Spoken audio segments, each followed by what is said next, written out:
You just live to make me proud. Aww. Hopefully we succeed. Doubtful. Okay, so last time, guys, on Echoes of Mesona, you guys were finishing up a battle. It was a really short session because I had to go for a graduation, but we were finishing up. I had to ditch y'all like a terrible, terrible DM.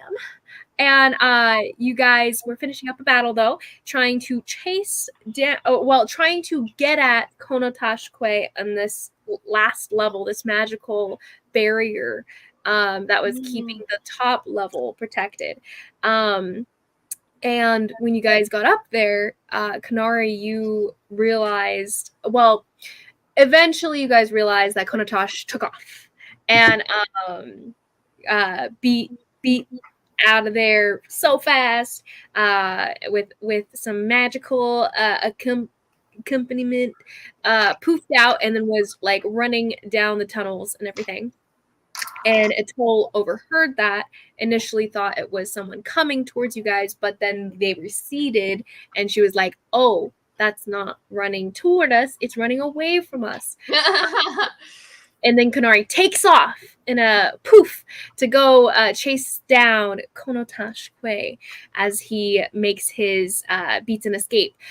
Then Anala and Karhale Karhale turns into a horse and Anala hops onto her back to follow after, clop, clop, clop, clop, clop, into the tunnel in chase as well.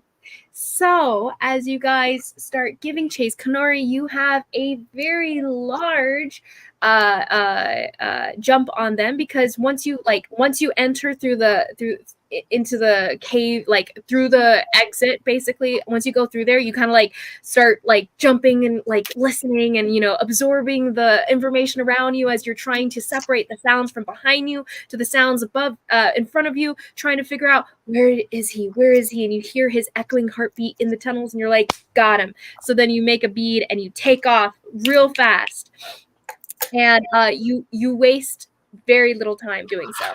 Karhale and Anala, you guys come up to the thing and she disappears down a tunnel. Like she's already gone by the time you get there because she moves like the wind. And moves like Jagger. Oh, sorry. Yeah, moves like Jagger. Moves like Jagger. Okay, so Kanari, beginning now, you start with a dash, 2 dashes, which means how many more dashes do you have left? Every time you dash, it counts toward the dash counter, basically, and then you start rolling con saves. In essence. So didn't you say that flying would technically be less taxing on me, though? It is less taxing on you. It is totally true. And it's guided by your will. So in this case, instead of your right con saves, it's going to be, what would that be guided by? It's your will. So I would say in your sense, wisdom. You kind of like use your wisdom as your power to guide you. So it'll be wisdom saves for you instead. For him, it's going to be intelligence saves as his casting modifier. Okay. So I can dash 3 times per turn. Oh! You know what? I was still going in the Constitution thing in my head with his and you in my mind yours. So that's good for him too. Wait, what? Because wait. So in this sense, it'll be based on how many times. What is your wisdom modifier? Just base. Hold on. It'll be 3. You can dash with this magical way 3 times plus 3 plus 4, so 7 times. You got 7 dashes before you start rolling, and then he'll have an amount as well before he starts rolling. So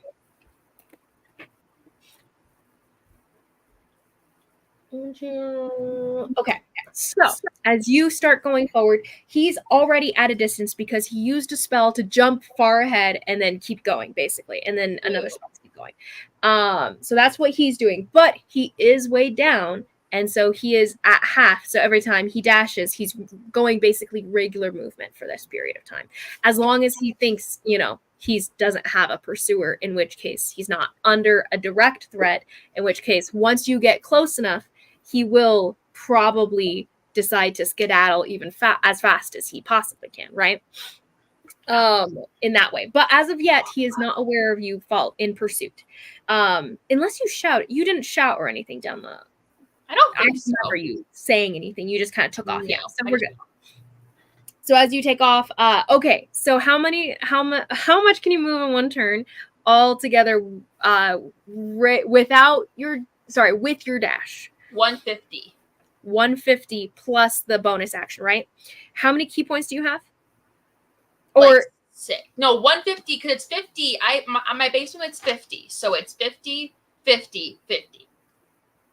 plus it's because of your key point, right? Yes, because of my key With the point. extra 50, right? Yes. Yeah. So Yeah. I still have 6 key points left. Amazing. So you can do this 6 freaking times. This is gonna be great. So We'll see. Yeah. So we're starting at so we go 150 and in a round. So okay. I'll just be open with the distances. He is at 450 with his with what he was able to do in the first place with the rounds that happened before you guys realized what was going on. So he's at 450 from you, and he'll be moving every round he has 60, including his dash. So this round you go 150. But he's only 130, right? Because he's dragging a body. He's got 60 feet of because of his magical means of travel right now, which is, and you'll realize as you're running after him, because you're hearing breathing, but you're not hearing footsteps, he is flying. He is not, he has stopped walking since a certain point and has changed to flying out of there, basically. And in so doing, he used a spell for it, and he wasted an action to get the spell going, but he was able to make up for it because he's got the extra. He has 60 feet of movement instead of 30 now. So his normal speed of flying speed is 60. He can dash going 120, and because he's carrying someone, he's back to 60. So he goes 60 in his round, which means you progress 90 feet out of the 450 that is separating you guys. So this is gonna math, be. I hate math so much. Can I pull up a calculator? Yeah, so 450 minus 90. Okay, so then you're at 360 feet separating you guys, right? We'll say, go ahead and roll me. Oh, actually, are you going to travel quietly? Or are you going to travel like as quietly as you can, trying to make yourself stealthily kind of following chase in pursuit? In which case, it will slow you down partially. Honestly, I don't think Kanari would. I don't think she would try to be stealthy right now. She's just like, she's emotional and she's breakneck speeding it right now. So yeah. Okay, so I'll say since you're flying and you're not causing footsteps either, you won't be noticeable for at least until about 100 feet in range, like that last strain of the turn of the tunnels or whatever. Okay. So once you get within 100 feet, he'll notice and he'll be able to like try to keep going. So go 150. He goes. So for this first round, for you two, you guys rolled a wisdom saving fail and 17 for Enola. Failed your persuasion. Enola, what was your persuasion check? Did you roll one? No, I didn't know I had to roll one. I can do that now. Please roll better than a 7. You guys roll into the entrance. Korhali's like, she went that way. And then Ganola's like, no, I'm pretty sure she went that way. And so the both of you guys trying to convince each other. What is your roll, Enola? You just have to beat a 7. Oh, yeah. Yeah? 17. Amazing. Okay, so Enola, you're like, no, go this way. And I couldn't even have rolled a persuasion check. I'm a horse. No. Your persuasion check is your persuasion. Oh, that's the thing. It would be you running in a certain direction and Enola urging you in a different one. So it's kind of like your will. Also, we decided Enola doesn't have to ride on my back because she and I can go the same speed. It's true. It's true. She did not have to. Did you guys want to? Well, that's what you guys had described initially. I don't think we had said whether or not she would just run on her own, but it didn't change anything whether she was on your back or not. I thought for flair it was kind of fun. No, it is funny. Either way. Sorry, I'm not laughing at you. I'm laughing at something that I sent to the group chat because I think I'm hilarious. Gotcha. So as you keep going, and Nala convinces you to go in the right direction, following after what she knows to be must be where Kanari disappeared. Maybe she saw it before she disappeared into the darkness with her dark vision. And now, Carly, you are following after as a horse. Now, first round, Kanari, go ahead and give me a luck check for everyone involved. D20, and this will determine if you guys have a chase obstacle. Really? Ooh, 19. 19. Ooh, very good. Okay. Not necessarily good based off Liz's tables. What? Oh, this isn't a table. Good. She's just more so rolling. I would say if you roll below below a 12, you guys will have a combination. Okay. So everything above a 12. He would theoretically have the same obstacle, right? Oh, yes. Anything, I'm just going to go through all of you guys. Everyone will roll a little luck check. And everything that, you guys come across, everyone comes across because you guys are going down the same tunnel. The thing is that he is flying and you are flying. So the two of you may be less affected than people running on the ground. Fair enough. But as we continue on, next round. So he goes an additional 60 and you mark off, you have another key point. And this is another dash amongst the amount of dashes you can make. So it's 2 every round, by the way. Keep that in mind. So you mark off 2 every round because you're dashing twice with your main action and your bonus action. So every round you have 2 dashes from the amount that you can do. So I think it was, 7 that you can do? 7. Yeah. So another round, and you progress to 300 feet in the distance here. He progresses to 540, and he marks off another dash as well. So you are presently only 240 feet between. So you're making this distance real fast. So now go ahead. I'm gonna roll for him. He's going to roll a luck check to see if there's any chase complications, and unfortunately there is. So now Kanari, since there is a complication, go ahead and roll me a new D20, and this will be the complication table, and we'll see. 15. 15. Oh, you know what? Oh, never mind. You know what? The table itself is partially a luck thing.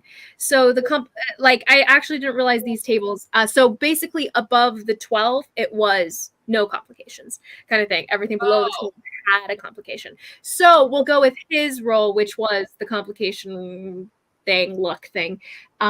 So for his, it is okay. So as you're rushing through, and you guys come to Kanari, you notice you can feel them. You can feel the heat off of your skin as you're kind of racing through the tunnels here. And these are different tunnels than you guys took initially to get here. It seems like he was taking a roundabout path, maybe to try to dislodge from any possibility of you guys running into him again or trying to catching him on his way. Like Kanari's a bloodhound. Yeah, too bad. And you feel these this pressure changing in the air or in the air currents around you, and you can hear these bursts of what seem to be like steam or gas or something shooting up from maybe it's cracks ahead of you. It's hard to tell at the distance. You are hurtling through the air right now because you're going so freaking fast. So go ahead and roll me a let's see. This is a dexterity saving. No, wait. Yeah, dexterity, an acrobatics check to see if you get past these bursting vents of gas that are just shooting air out of these crevices in the ground up ahead of you. He will roll to see if he passed as well. So, as you do so. 19. 19. 40.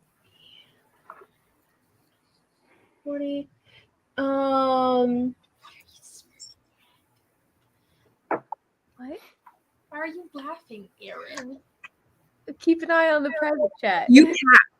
So as you the shooting vents, you kind of like do this little corkscrew in the air as you dodge the little shooting gases of air that shooting up to like cause you damage, as well as to kind of throw you off your path here. Easy to dodge if you hadn't been going so fast, but it was a little bit more difficult, even though you still passed it by with flying colors.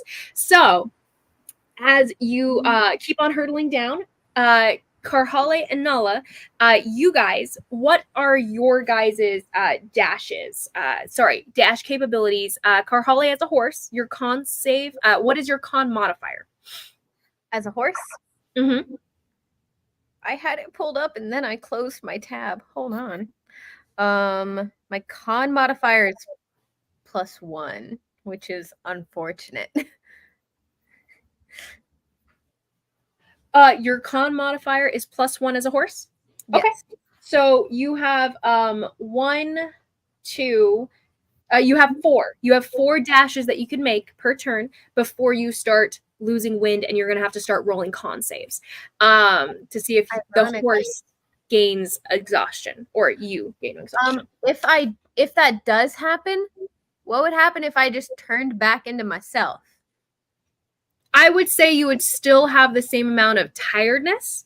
You would just have a different con and therefore able to keep going. You just would be not as fast as not the horse. Okay, so like if that happens, we're not caught up to them. I can transform back into myself and have and you would roll over. I would say. Yeah, it'll roll over, but my con modifier as Karhale is 3 plus 3. So I'd have an additional 2 rounds. I could do that. Yes. Okay. So hypothetically, should that happen, that's what I'll do. Mm-hmm. I like it.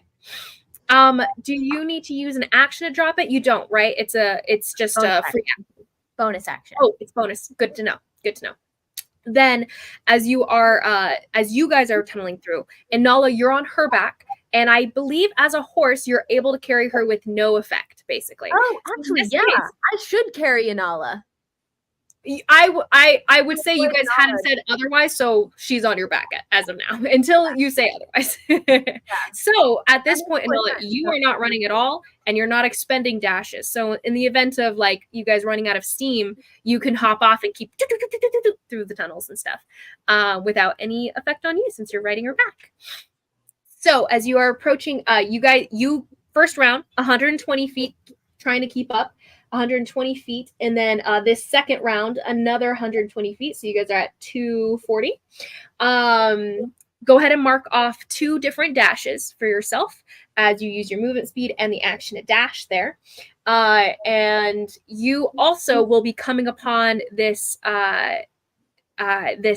this impediment as you guys are going through. So go ahead and roll me as you guys see and hear the vents bursting gas of air up ahead of you. Go ahead and roll me a dexterity saving throw.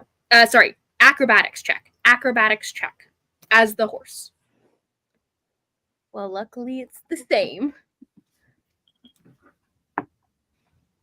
Okay. 16. 16. Okay. So you are able to leap over it you kind of like have to like slow down just like a half second just to time it right. And then you jump over when the gas kind of like breathes back in to shoot out again. And you leap over it in time to not take any effect from it. And you keep on going through the tunnels. So next round, we have Karnari progressing forward another 150. So go ahead and mark off your key points. And that's another 2 dashes from you. As you are now at 450 distance. At this point, you have closed in on him of sorts, because he is now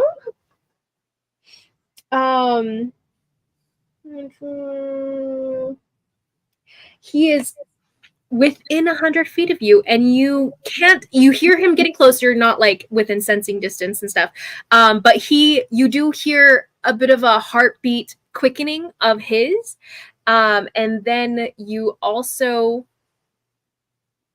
what would happen first? And then oh, what would happen first? Dang it. I don't Okay. like when she laughs You like hear the thump of the body. You hear a thump of the body first. And then you hear the heartbeat kind of speeding up a little bit faster, as though he's running a little bit faster now.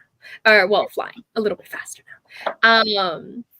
So as as you continue running through, you eventually see the body of Xianwei thrown to the side as you're running through the cavern here. You just continue past, right? Yeah, that's not Kanari's concern, really. I mean, realistically. And she figures if he doesn't have the body, then it's probably fine. Someone will come up and get it, so it's okay. Yeah, totally. Yeah, it's fine. As a side note, Karhale and Enola, you guys are being kind of followed by Han Guanjun as well, who takes pursuit in this chase as well. Yeah, he'll get the body. Don't worry about it. He has been flying behind you guys. He doesn't move as fast quite as you, Karhale, because he has this flying speed, but he doesn't have the oomph that Kanari does with her key point extra additional speed there. So he's going only 100 around. But Just rookie numbers. rookie numbers all the way. So in this round, we have him taking another this, and he ditches the body, so he's back to full. And new luck check. Karhale, go ahead and roll me a d20. A new check anyway. Okay. That's just the straight D20? Mhm. 13. 13. Okay, you pass. So you guys keep going. No complications this round. No complications for him either. And okay. Drops the thing. Does that. Dashes. Oh, you know what? Part of that drop. You do hear Kanari. After you heard the body thump, you also heard his heartbeat disappear for a hot second. But then it's back, and you got it, and you still have it. You can still hear him at a distance, some of his breathing echoing down the tunnels to you, but it disappeared for a hot second. Okay, so the next we have you guys progressing to 360 feet. And marking off another dash. You marked off another 2, Kanari. You have 1 left if I'm correct on my list here. Okay. And then, okay. So the next is going to be is going to be next round. So we have Kanari progressing, him progressing. First. Oh, by the way, so the way that this initiative works is just going to be the person who's in the front, the query is first, and then everyone in pursuit right behind is the next in the lineup, so to speak. So he progresses, and then Kanari, you are presently progressing to 100. Are you using your last dash and an additional key point still? Yeah. Okay, then go ahead and roll me a wisdom saving throw as your will is starting to flag as it's powering this weapon. Wait, I thought this was the beginning of the 3rd round. This is a new round. This is the beginning of the 3rd round, I thought, though. We had 1, 2, 3, 4. This is the 5th round. The 5th round? Wait. 1, 2, 3. This is the 4th round. Sorry, this is the 4th round. Okay. Okay. Because so you've progressed from 150, which was the first round, to 300, second round. Okay. 450, last round. Okay. Now it's this new round. Okay. All right. So make a con save. To 500. Now you're at 500 feet. Or is it a wisdom save because it's... Wait, sorry. 450. Now you're at 600 feet. Right? Is that math? That math. Yes, that's math. 600 feet. And you are getting even closer to him. You can hear him even more clearly up ahead as he turns and an expletive in a language that you recognize, actually, in Corey. And Ty's like, and gasps a little bit at the language. As you continue forward, he will sacrifice the additional dash to cast a spell. Of course you will. So as you are within 90 feet of him, since you are 60 feet behind him presently, he will cast Ice Storm, sacrificing his action for this. He casts Ice Storm on you. So go ahead and roll me a dexterity saving throw. I think it is, actually. It might be con, but let me double check.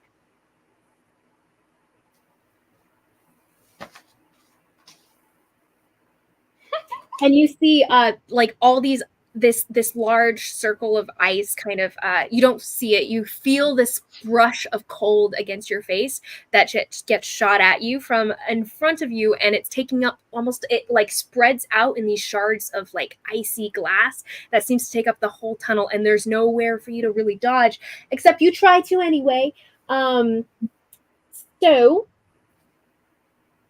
go what was your roll for your dexterity saving throw? A 22. Woo! Yes, you definitely pass. Let's see. So you'll take only half of this damage, 2d8 bludgeoning and 4d6 cold. I actually take none of said damage because I have evasion. Oh, dang! Yes, you do. So as you see the like all the sides of this tunnel, you feel it being pummeled by the ice and the rocks and the hail here as they're just like this snowstorm sent towards you. Basically, you kind of do another little corkscrew on your sword, and you're like spinning in the air, dancing around all the shards of ice as they fly past you. One of them like nicks at what would be your hair if you had any, but nothing. Thanks for cooling me off. Yeah. So as you go through, lame, and the hailstones though do cause difficult terrain as it's blowing through. Even though you're flying, it causes this entire cylinder to become difficult terrain as the ice blows past you. So it will cut your movement in half for this turn as you follow after him. Oh, that sucks. It does, which is useful for him. So as you progress through at this, it's kind of the 500 mark that this happens, or well, more the 600 marks, the 600 mark. So Karhale and Nala, you guys progress to 460, but you're still pretty far behind here in this round. You're at 600, Kanari. He's only at 660, but you, for this next round, as you progress through this icy front, you'll be having the movement for 20 feet. So you'll lose 40 feet. Wait, okay. It's only, the radius of this ice storm only expands for 20 feet. So as you... It did not cut my movement this round. It will cut my movement next round. Okay. Yeah. So we basically cast it right in front of you at this point. So your next movement will be cut in half, or well, you'll lose 40 feet in essence. Next turn, as you move through the 20 feet of rough hail and storm as he continues forward. But you are within 60 feet of him. And so so you passed your save for your wisdom save, correct? For your exhaustion. Awesome. Then you, Karhale, do you have, is your dash run out yet? Has your dashes run out yet? Have you? No, this is my last one. Okay. So then this one progresses you to 460. Next turn now. Oh, Enola, go ahead and roll me a d20. Or did you roll last time? I rolled last time. Okay. Complications. So I 5. A 5. Yay. Thank you, Rachel. Okay. Boo. let's see. Why? What did I do? That means we have a complication. Okay, then so he's try to progressing use her through, table again. and you have to fight your way past for this next round. So for this next round, you can move how much, Kanari? Are you going to use another key point? Do you have any left to use? Yes, I do. So that was 4. What do I have to fight through? Now it's 5. It's round 5. Yeah. So okay, so you see ahead of you. You see what looks to, no, you don't see, but you smell what seems to be some sort of herbal something earthy and organic growing ahead of you, some sort of plants. You're not really sure what exactly it is. And as you're flying through, it seems like some sort of growth, like fungus something growth down here as you're flying through and past it.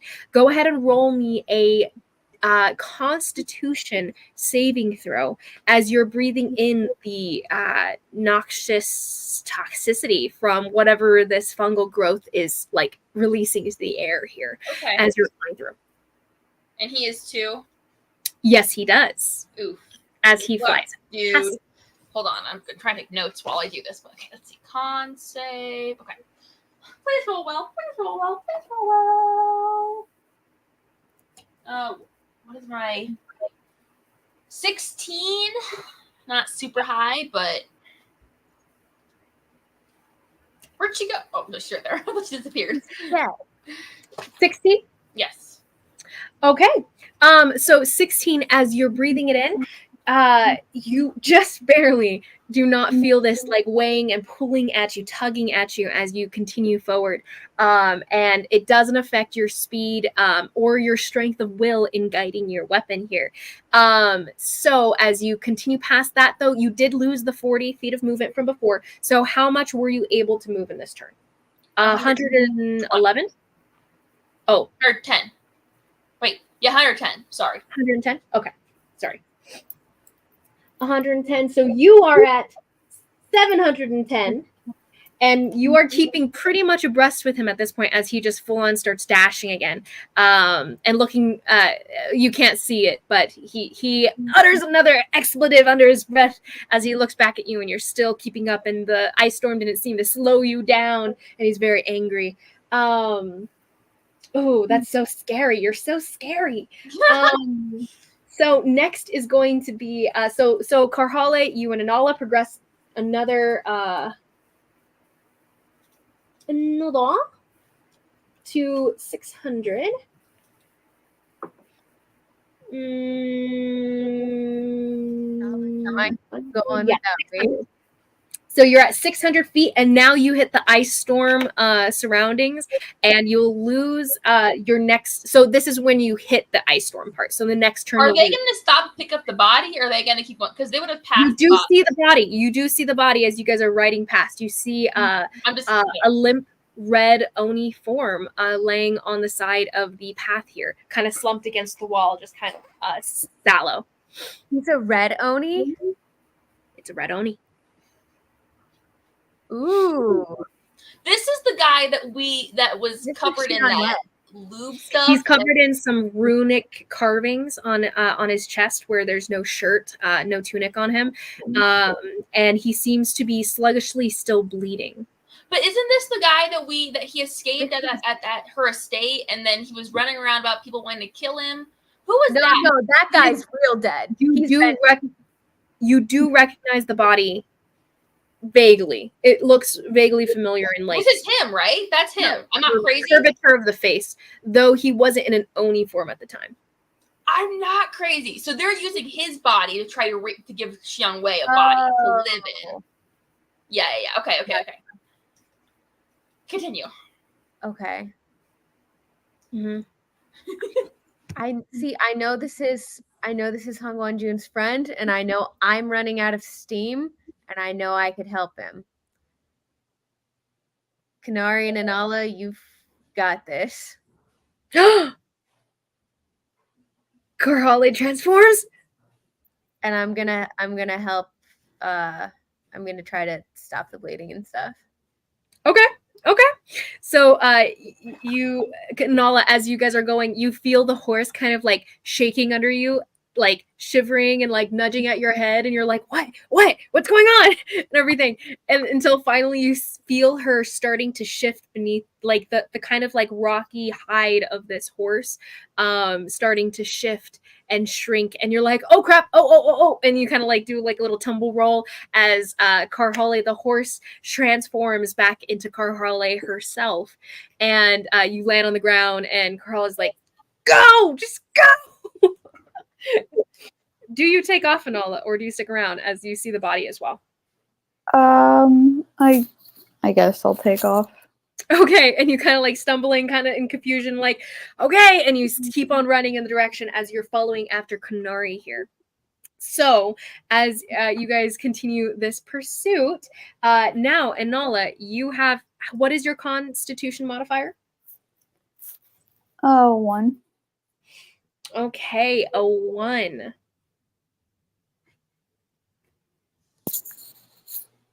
You have 4 hits, 4 dashes before you start needing to roll. But in theory, you guys might be catching up sooner than later. Kunari, as you progressed for this round, go ahead and roll me 2 wisdom saving throws for exhaustion in this scenario.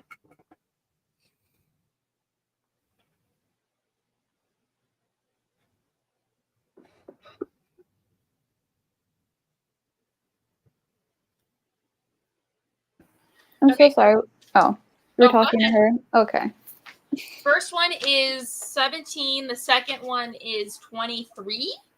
Perfect. So you guys keep running, headlong speeds here. Okay, yeah. So you keep running headlong speeds here, and as you do, you are closing in, Kunari. You come in. You are. I don't know what to do with this. You I'm are not getting gonna lie. close. You are getting close. So this next round, so this is when you will be able to either overtake him, or do whatever you want at this point. You can sense him flying ahead of you as you start to close in for this next round. As you progress, how fast are you going, or are you using a key point for this progression here? You are presently within 70 feet of him. For this round? For this next, yes, new round here. Karhale is at 600. Oh gosh. 500. I mean, You are at 710, and he is at 780. I have to, I think, right? Because if I don't, I won't catch up to him. You will need a regular dash at least. Well, I can But regular dash, but that'll get you to 100, right? that'll give me And yeah, capacity. he'll be going up. Yeah, he'll keep. Yeah, that's true. You probably have to. All right, I guess I will. It's my last key point, though. Mm-hmm. Holy smokes! I don't know what I'm actually supposed to do. I don't know how to kill him, or I don't really know. I think you should kill him. You close the gap a little bit further. You're 40 feet away from him as you guys progress to both 900 and 860, and he's just hurling forward, like looking, like cursing, like just over and over and over and over and over again under his breath. He's just running as fast as he can, flying as fast as he can, as fast as he can. So now, what does he do? What does he do? Oh, you know what? Instead, actually, he's going to let you close the distance. He's too afraid of you, and you're closing in. You're closing in. So he's going to sacrifice his dash, and he lets you catch up. You catch up abreast with him in this turn, but he gets to move first, and you see him as you use my key point then. Well, to get close enough to him, you had to use the key point in the first place. If he's sacrificing his dash, he's only going 60 feet, right? He only goes 60. Oh, you're right. Only 60 feet. So that's true. Okay. He does move first in this turn. So Okay. you do get to react to this. As he is realizing you're catching up no matter what, he's going to use his action to try another Hail Mary here to stop you. Oh my God, I can't do this. Okay. Get him. This time. Ooh. Oh, what is his choice? What is his choice? He needs to choose. Okay. He's going to guess. Oh, he has a scroll. He's going to use his scroll of confusion. So he turns and he starts to cast this spell of confusion on you. Let me double check that that actually works on you. Yeah, it attacks your mind. So in his own, like, you feel these mental fingers reaching into your mind as it starts to implant. It like starts to try to tear up your mind and confuse you, ripping apart your thoughts and your presence of mind here. Go ahead and roll me a wisdom saving throw. Okay. And he turns, sacrifices this. You come up abreast of him. You catch up because What's you. that face? What is that face? Oh, it's a good face. That's a good face. Well, actually, you don't progress yet. He casts this at you Okay. on his turn, which is ahead of you. So he's in front of you in this order here. So I rolled 2 natural 18s because I get advantage on wisdom saves. So that's 23. 2 natural 18s. Oh, 2 23. natural 18s. Wait. Oh, advantage because blah, blah, blah. Yeah. Okay. He's going to use his reaction of controlling time. What? And he points at you and forces you to re-roll. And you have to take this new roll. Okay. What? Chronergy wizards are the worst. Is Yes, they are. That's still a dirty Dang 20. A dirty 20. Okay. So you still No, wait, hold on. pass. She's got No, 19. I did the math wrong. 19? 19 does still pass. Okay. 18 was the original one, right? I rolled a natural 18 the first time. Okay. Then I Oh, rolled okay. a 14 with this new roll. Got it. And this is a 19. So I guess it did lower it, but not quite enough. In which case, you still pass as he starts mumbling the words and like these words in a language you don't understand. No. You do understand this language. It's in Kori. But this spell that he uses from a time of old, from an age of old. But Ty is like, no, Kanari, don't listen. And she like breaks in between and cuts up the spell as it's trying to like engage with your mind and rip your mind apart here.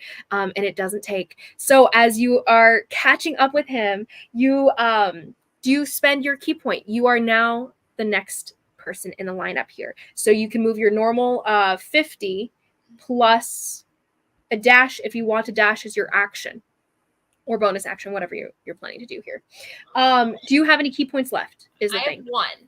So I thought you said you had. but you said that I didn't necessarily need to use that key point to catch up to him since he decided not to dash this round. So Yes. if I use my action to dash, I'm just trying to decide. I do believe this is round 7. I could be mistaken. Oh. Okay. Because last round, let me double check. So 780.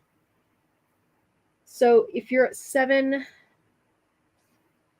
so basically 1, 2. This is round 6.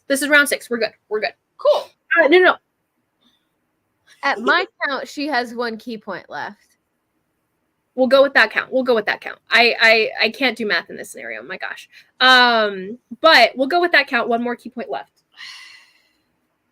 I'm trying to decide So what you to can do. choose what to do with it. Mm-hmm. I know, because I either need to spend it to catch up so I can attack him, or I can catch up and save it.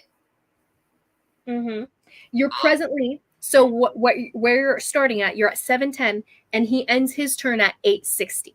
So you do have to get there. 860? Mm-hmm. He didn't use his full movement.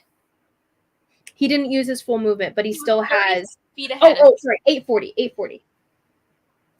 You sorry. Okay. He was at 90. Okay, so if he's not 90 and you're at 8. This is complicated. I know, it's such a thing. He sacrifices a 60, so he's at 40. I said you were In this turn, you would have been separated by 20. You're originally separated by 40, so he sacrificed that. So you come abreast of him, and you could even overshoot. Well, no, that's not true because you don't. So use your... if I use, Now I'm confused. I know. So, Tell you what, in this let's. turn, you're not at 860 yet because you're starting at 710. You're at 710, and he ends his turn at 840. At 840, he ends his turn at 840. Okay. You're at 710 presently. I thought you were saying because he sacrifices movement that I could catch up and only doing a dash and regular movement. The math is confusing me. So whatever I said, who knows? But 710 is where you're at right now before you move. So you have your regular movement, so you're at 760, right? You will have to take an action or your dash to get within the 840. He's at 840 right now. This is where he ends, even sacrificing the additional 60 that he has. Because he uses action for something else. Okay, I mean, I have to catch up to him. I'm not a ranged. That's fine. I will spend a key point, I guess, my last key point to catch up to him. I don't know. Okay. The math is confusing. I know. So last key point then, and you catch up with 150. You come to 160. 150. 150. 860. You come to 860. So you're 20 ahead of him now. In theory, if you want to go that far, do you want to just catch up? I will be like in front of him, so that way, you know what I mean. Shift, and now you are the first in the order turn, because you come in front of him, just the way that this works. Okay. So you are now in front of him in movement. You are leading as you overtake him. You, as part of these little rules here, as you come in front of him, you could choose overtakes the quarry. If you are able to move into the quarry space, you may instead use a bonus action. Well, you already used your bonus action in this scenario. Yeah. To get there. So Pursuer overtakes the quarry. When he moves into its space, he can then use a bonus action to attempt to grapple the creature. So you can either attempt to grapple in this scenario, or you can attempt to attack if you'd like. As you... Well, I guess you're already ahead, so doesn't matter. Anyway, so continuing then. Next round, you start, but just before that, Enola, you were at 600. Now you progress to 100 to 720 for this round. And Hongwan progresses to 600 this round. And Karhala, you're back behind as you you go to the body. Do you wish to do anything immediately, or just a medicine check to try to like stabilize everything? I believe just a medicine check, but let me double check my spell slots. Ooh, I could cast Cure Wounds. Up to you. No, I'll go ahead. I'll try to stabilize him with a medicine check. If that doesn't... How rough does he look? Is he actively dying? You would have to do a medicine check to find out. Oh, okay. So I'd have to... Okay. Cure Wounds. Oh, okay. So you cast Cure Wounds, and as you kind of like release the magic and the earth essence from yourself into the body, you see the healing itself overtake the body, and he... Let me double check for resurrection, actually.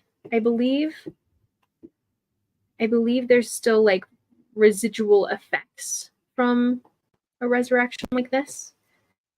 A long resurrection like this. So let's see. Additional rules, DMs, resurrection. That's 8 hit points that I gave him. 8 hit points.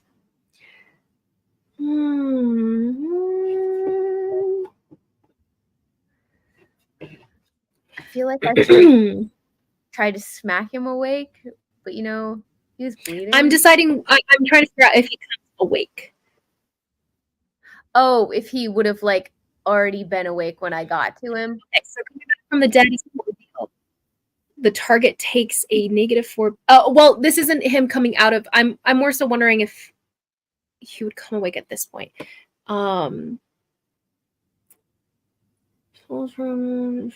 poisons and cures normal disease afflicting a creature when it dies. It doesn't, however, remove magical curses, etc., etc. Okay, so as you heal him, you see that he is no longer bleeding and the wounds reseal, but he does not wake. Okay. Mhm. Can I? But he's no longer bleeding.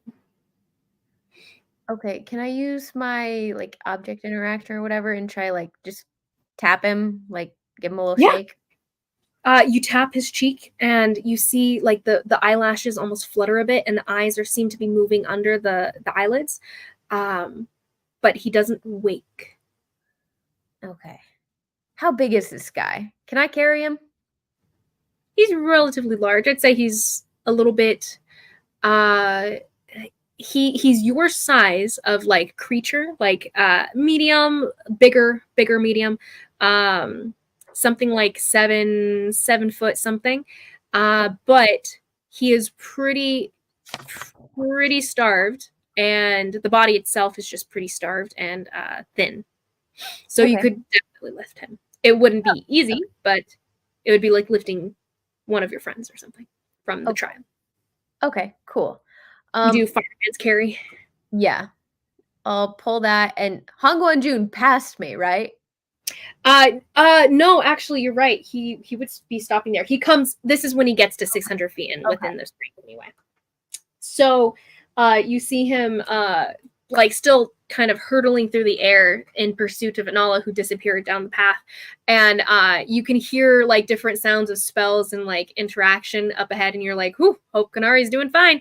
And then you see the white in the darkness, reflecting the bit of light that might still be.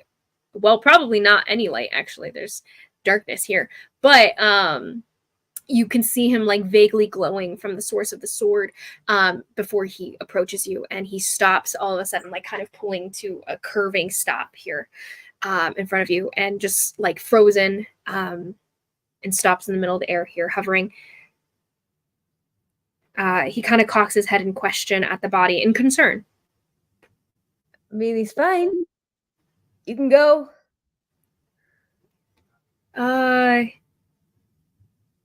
He shakes his head minutely and lowers to the ground here and steps off. Cool. He says he does not wake. No. I thought that might be something you could possibly, tell me. He'll step forward and examine, and as he does, we'll continue forward in this movement here. Kanari, so you are now 20 feet abreast. What are you doing this round? Oh, roll me 2. Did you already rolled new con saves for this section? Wait, con Sorry, saves? new wisdom saves for these. I can roll them. I don't remember. I don't think you did for this time. Okay, so 1 and natural 20. So 25 and dirty 20. Dirty 20 is good. So you did it successfully progress. So now this turn you are ahead of him. What do? He is still flying, and you can't see his face or his expressions, but he is definitely gritting his teeth and continuing to try to escape here. I'm going to I'm gonna like tackle him to the ground. Like I wanna like hit like just like so I'm on top of him and okay. He's my father. Do you want to use your action to like to tackle grapple kind of thing? Let's see. Yeah, we'll go ahead. I get because a grapple technically counts as an attack, right? Mhm. So I'll use one Not of my. for me. I will use one of my. I get 2 attacks in my main action, so I'll use one of them, try to grapple him, and then I will attack him. Yes. So. Okay. So you do tackle grapple thing, jumping at him. Go ahead and roll me an athletics check, contrasted by his acrobatics or athletics check. That's not great for me. The person who does it is a little bit at a. You know what? Then she knows athletic. she's not good at that, Okay. so I will just. Yeah. Are you sure? I mean, you can still do it. I mean, you have 2. You have 2 attacks. You could try twice, in theory. Up to you. How does he? But it is up to you. Do whatever you want. Does he seem really like low health wise? As far as Kanari is concerned, you can smell blood on him. Okay. So he seems rough, based on that. Okay.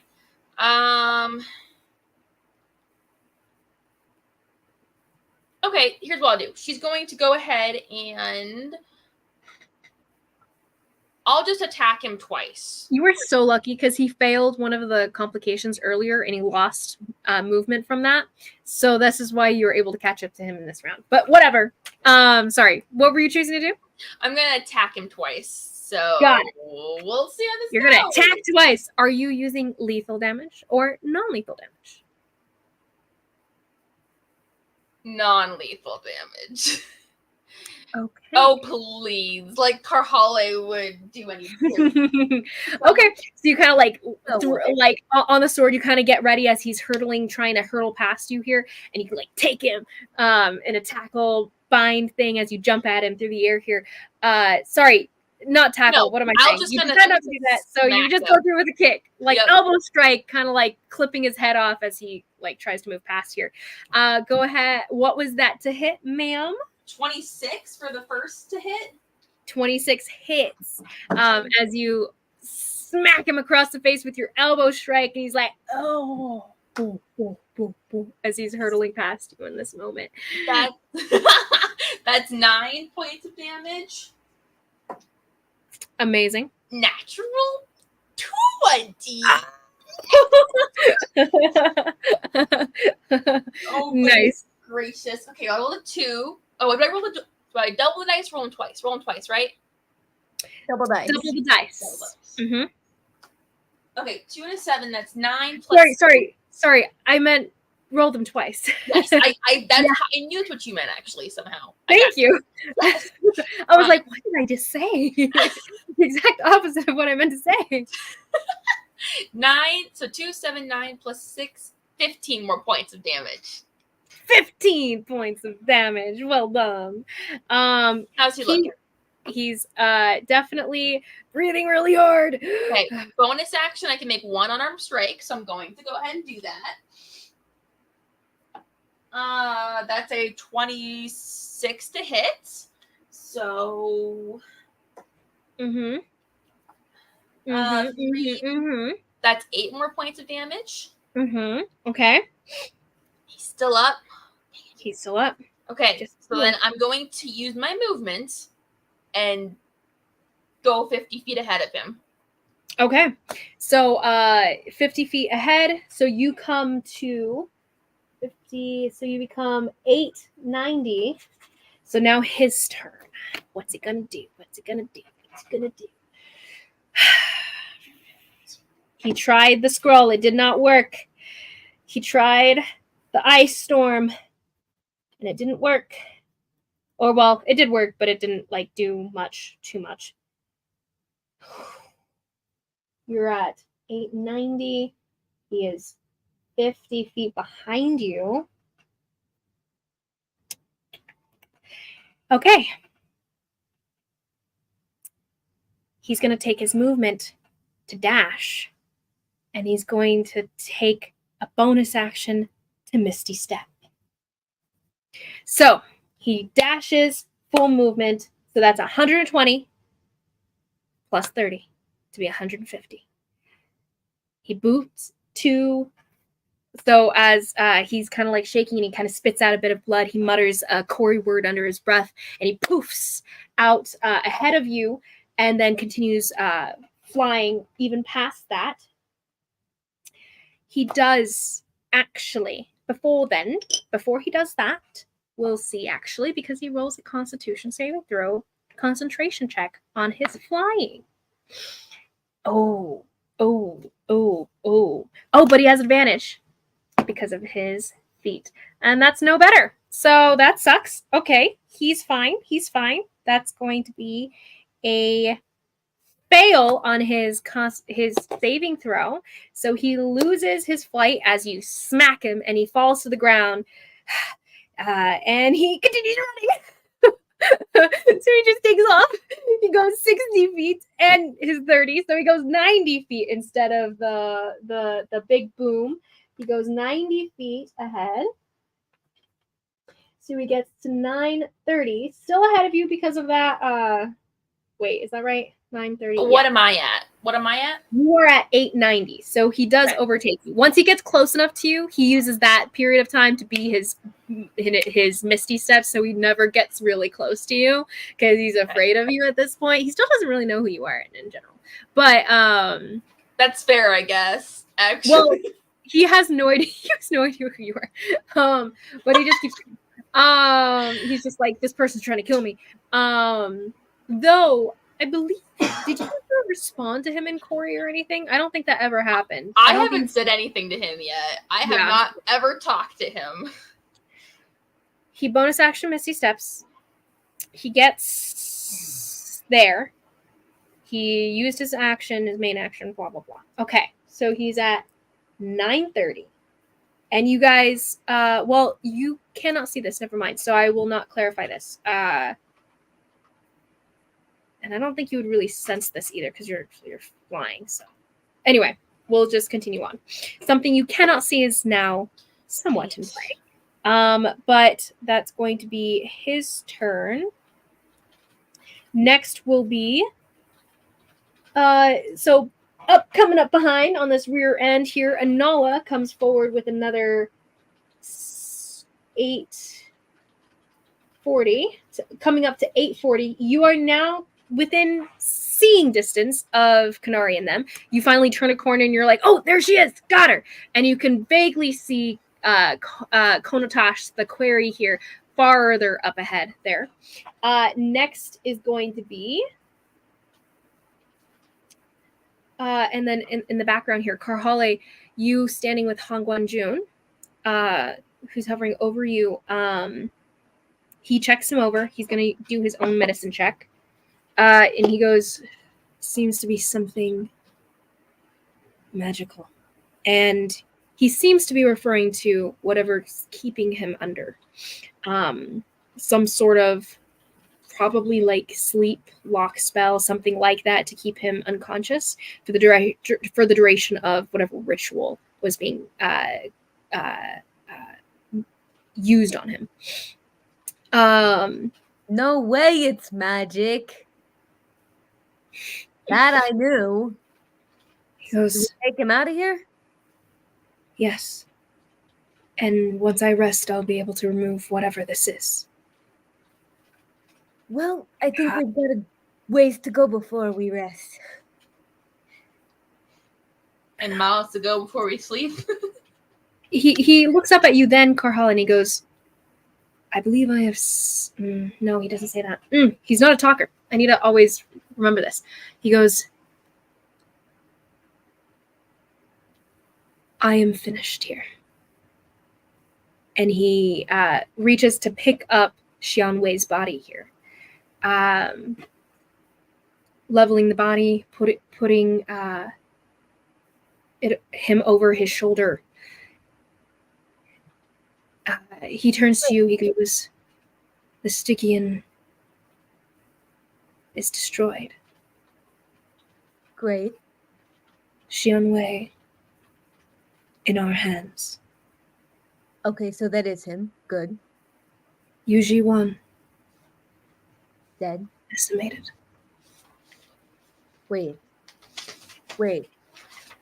What? She's dead. Oh, yeah.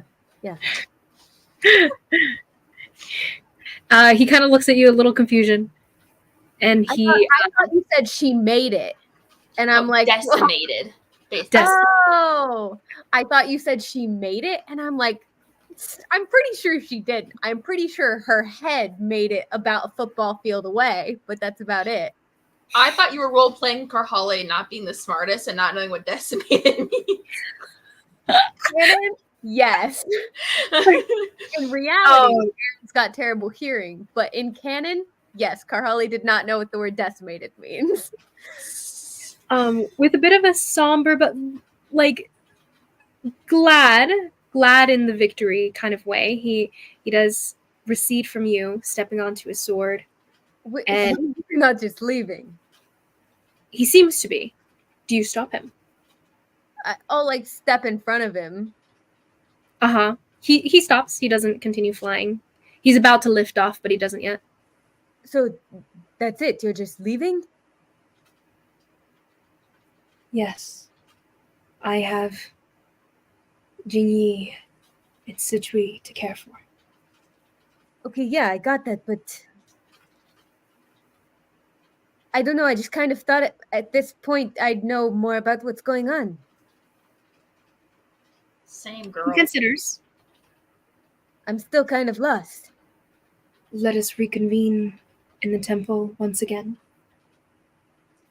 Which temple? The temple down below where the lair was. Okay. He just kind of pauses and looks at you. I've been in a lot of temples, okay? He continues silently looking at you. Okay, this is fine. I just really thought we'd have more things figured out at this point. Okay, that's fine. Yeah, you go. I'm going to go do a thing, help people, I guess. I don't know. Should I help them? I feel like I should He just kind of watches you contemplate within yourself. I'm dead. This is hilarious. He starts to float and turns to go. No, not very helpful. He pauses in the air for a half second, facing away from you, and he continues to fly away at an average pace, not a fast pace. He's being careful. Well, I'm letting you go, but don't let this come back to bite me. All right? I. No answer. I guess I'm heading after towards where Anala and Kanari went. Okay. Now, meanwhile, as you continue after, maybe a lesser pace here, Shy Sprout back in the cavern. So as you had been finishing off a battle with this priest, you guys are able to bring him unconscious easily enough. You see Kanari and them disappear down the tunnel, but you don't give chase from what you had said last time. And you stayed behind with a toll. And after Hong Guanjun also takes off, and Jen Yin, who seems to be kind of dazed and kind of just collapses to the floor, head in his hands, kind of just dazed, sitting on the ground. You also have Adine, recently freed captive, standing nearby, arms folded above an unconscious priest who is knocked out with non-lethal damage. Atoll standing next to him, kind of fidgeting a little bit and a little bit of a distance on the other side of the body. Eyes on the body, kind of like furtively glancing up and down every now and then. I asked her to brushes her hair. Yeah. I asked Atoll to make sure that Yuji-wan's body didn't disappear and to get whatever she has on her. Yes, we would need. Oh wait, I think just Jen Yin have the Eltris on him. Is that Jen has the Eltris? Yeah. And he's the one that's sitting there dazed. Is that who you said? Yeah. That's where we're at right now. Yeah. I did ask. That's what I asked her to do. Well, As running out. It's all we'll do is ask. She's keeping an eye on the body, and she kind of, I just gotta do this thing, and she moves over and she starts to go through Yuji-wan. She ends up pulling a sack, a shoulder sack off of a satchel almost off of Yuji-wan's shoulder. It's got some darker embroidery made out of this dark purple wool. Seemingly it looks beautiful. As she pulls that off, she opens it and kind of like fishes in it, and she's kind of confused for a second as her hand disappears a little farther down than you would expect Shy. But then she pulls her hand out and she goes, Carly's gonna be so happy. And she starts to go through the woman's pockets. She pulls out what looks to be a couple pieces of stone. One seems to be some sort of purplish stone, and smaller. One seems to be a dark piece of obsidian stone.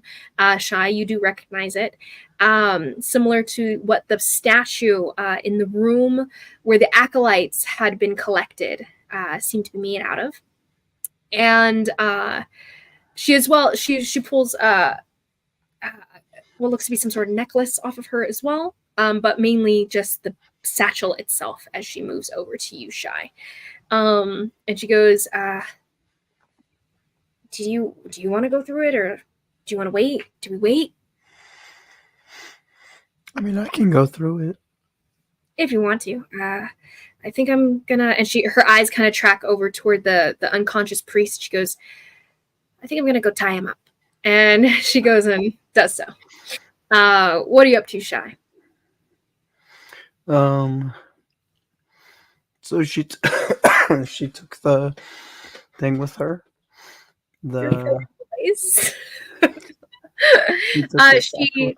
She would leave the satchel here, seemingly out of curiosity to start going through it, and maybe you can start going through it. And she's more distracted with the immediate threat of the priest waking again. I mean, I'll help her tie the guy up first, and then... Okay. She's going to roll a survival check with your help at advantage. Pretty good. She gets a 16 naturally plus... plus a lot. She's got all the survival. She survived out in the field for a long time on her own. So that's a dirty 20 of a tying up check here. So as you guys kind of truss him up real well, she's like getting those knots, those real sailor knots, as she was part of the Navy. And Adine, standing over her, goes, I commend your knot tying skills. Well done. And she kind of like stutters a little bit. Thanks. Continues tying up. And the guy doesn't seem to wake up anytime soon. And she kind of stands. So why was this guy helping them? Doesn't really seem to be in his job description. Shy, do you go through the satchel? I'll go through the satchel, sure. Okay. Are you sick, you poor thing? Do you wish? Are you sick? I've been sick for like 2 weeks. Have you gone to see a doctor? No, I don't have money for that. Of course not. Yeah, you don't have money to be dead, too. Well, I also it's also partially because I've just been going nonstop for like... So tea. Poor thing. Trust me, I've drank more tea in the past 2 weeks than I have in the past like 2 years. Shy, I would say that you probably don't know how to how this bag would work in context. So you'd probably fiddle with it for a while. Do you reach into it and like imagine certain things? Like, are you trying to reach for anything specific as you reach into it and there's like nothing there? It just keeps going and you're like, whoa. or I would say at a certain point you do start to just like mess with it and jangle it, and then eventually probably turn it upside down. But would you like look for I'd anything stick my specifically? head in it. You can't breathe as you stick your head into it. Can you see anything in that scenario? I don't think you see anything in that scenario. Yeah, your head does I disappear. can see invisible things, so and I can see things in the whatever plane. Ethereal plane. I would say this is not in the ethereal plane. It's more like an abstract, like A pocket dimension. Semantics. a pocket dimension. But the thing is that I don't think they all. Well, no. I guess it's a cubic square feet of like a place that it gets put. But I feel like if you put your head in it, that's like you wouldn't actually see anything either way.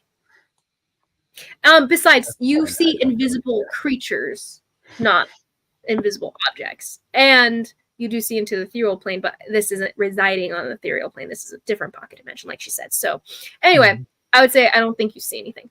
But you definitely get to the point where you're like just frustratingly shaking it upside down and things start to topple out. So go ahead and roll me shy. Go ahead and roll. I mean, I would know. So is this a bag of holding? Is what I'm gathering. Yeah. I mean, I would have seen, or like I would know what these are. So Not really. They're not like super common in general, and like you wouldn't have a reason to interact with it personally. Like you might see people using one without realizing what it is, stuff like that. But I would. Okay. You grew up in the middle of the woods. Nemo would. Yeah, but wouldn't this be along the same lines of? Well, okay, never mind. Yeah, that's fine. I would say you definitely wouldn't connect any dots like that. But go ahead and just roll me a D100. D100 for stuff.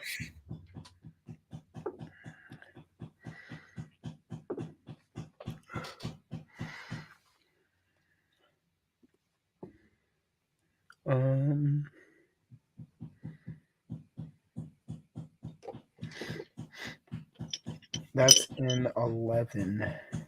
11. Okay. Then. Oh, that's so sad. Could have been anything on this whole table when you roll an 11.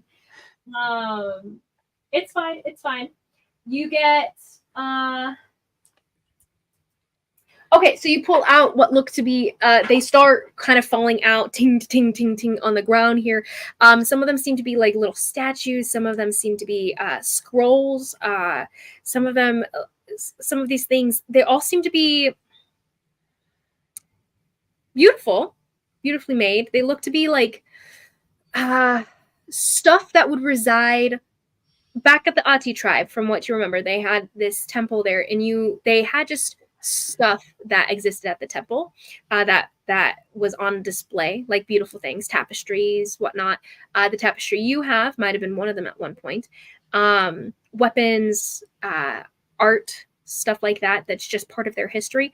You see what seems to be a bunch of stuff like that, like artifact like things falling out of this bag of holding right now, and they seem to be worth plausibly money, but money doesn't really mean much to you, so that's not really something that sticks out.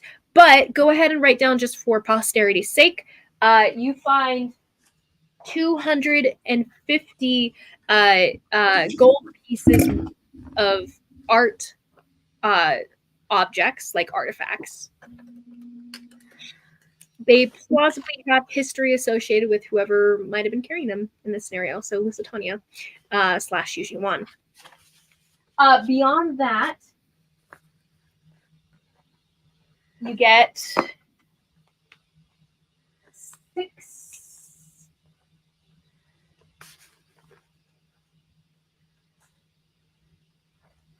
Oh, sorry. There's 6 different artifacts, each of them ranging about 250. So you get 6 of these different artifacts that fall out, ranging from what might be like an artistic scroll, some artistic some old calligraphy in a language you don't understand, just old relics, basically. So 6 art objects worth about 250 each, give or take. And give me a D4 and a D6 shy.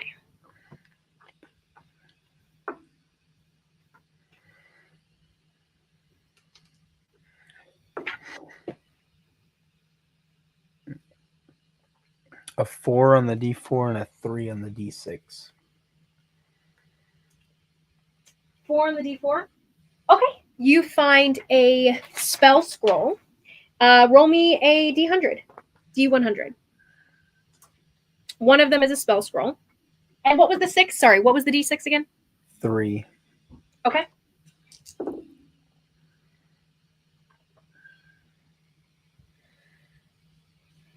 You find a vial and a spell scroll. Okay, 34. The spell scroll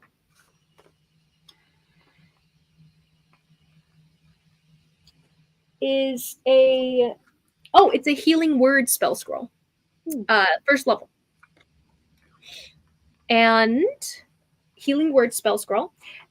The vial itself you are unfamiliar with, but you can roll a medicine check if you'd like. Sure. Cool.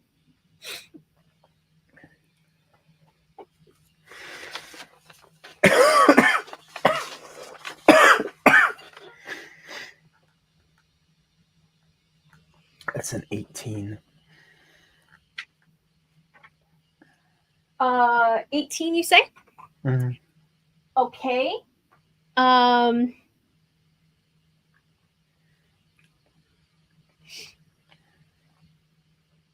Yeah. It's a potion of, and you only know of this because of your contact with your old friend from the Auntie tribe, because he had explained it to you once, and you remember actually seeing him imbibe one once. But he was able to resist almost every amount of any kind of damage in a battle that he had with a bunch of orcs that you were able to observe, though you didn't partake. And he was able to fight off a whole group of them using this potion of resistance. So you can add that to the repertoire. Go ahead and roll me another. Let's see. Go ahead and roll me 3 D100s. Sorry, two D100s.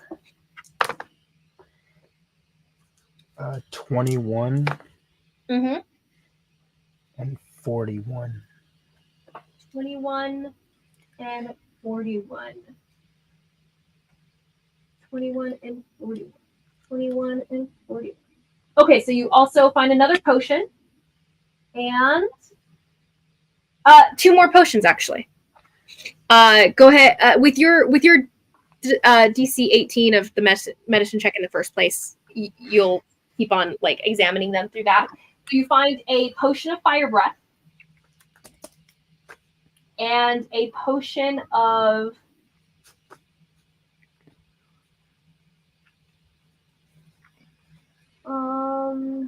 it was hill giant strength. Okay. Potion of fire breath, potion of hill giant strength. Roll me 3 more D100s. The little things that fall out of this bag.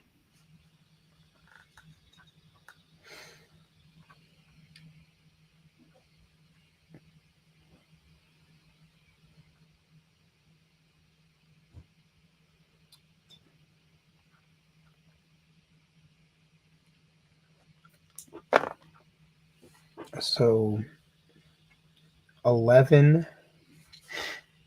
Another 11?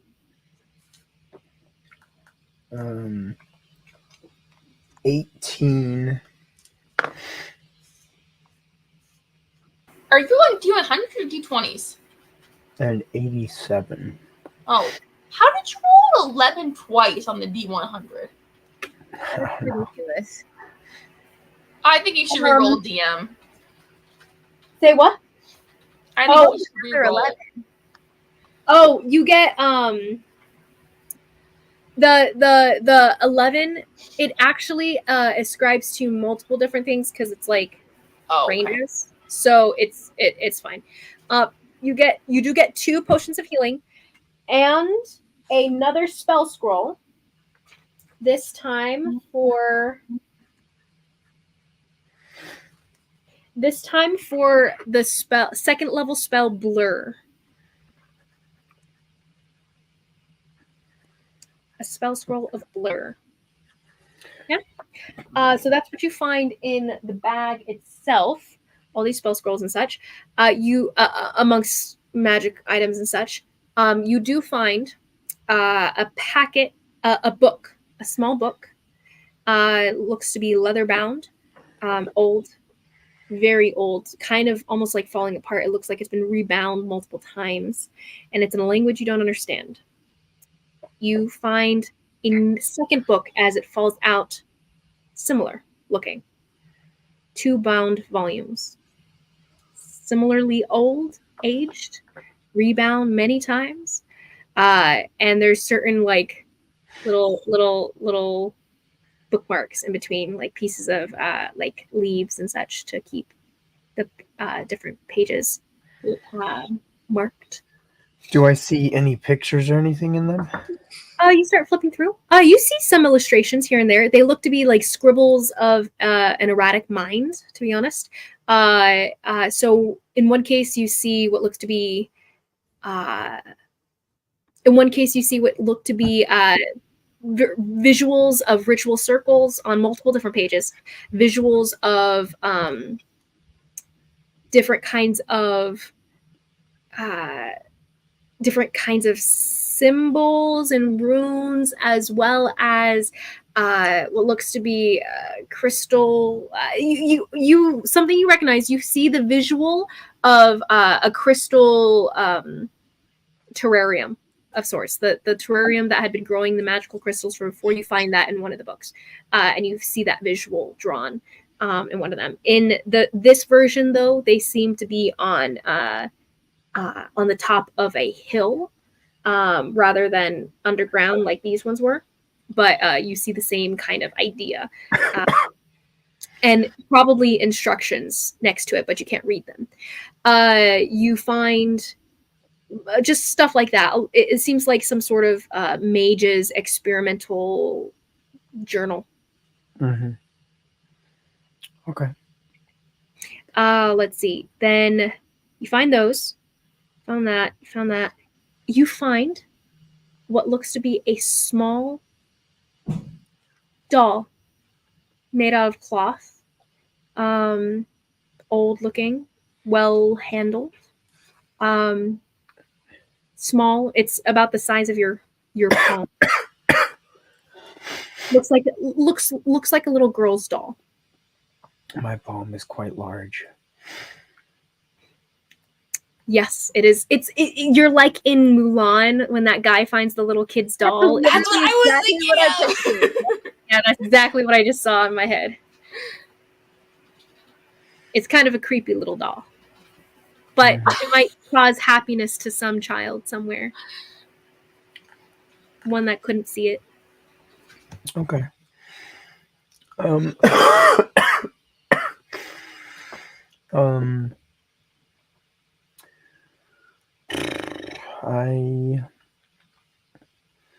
Oh, you also have a purple jewel that Atoll had left in the little pile of stuff she found from Lusitania.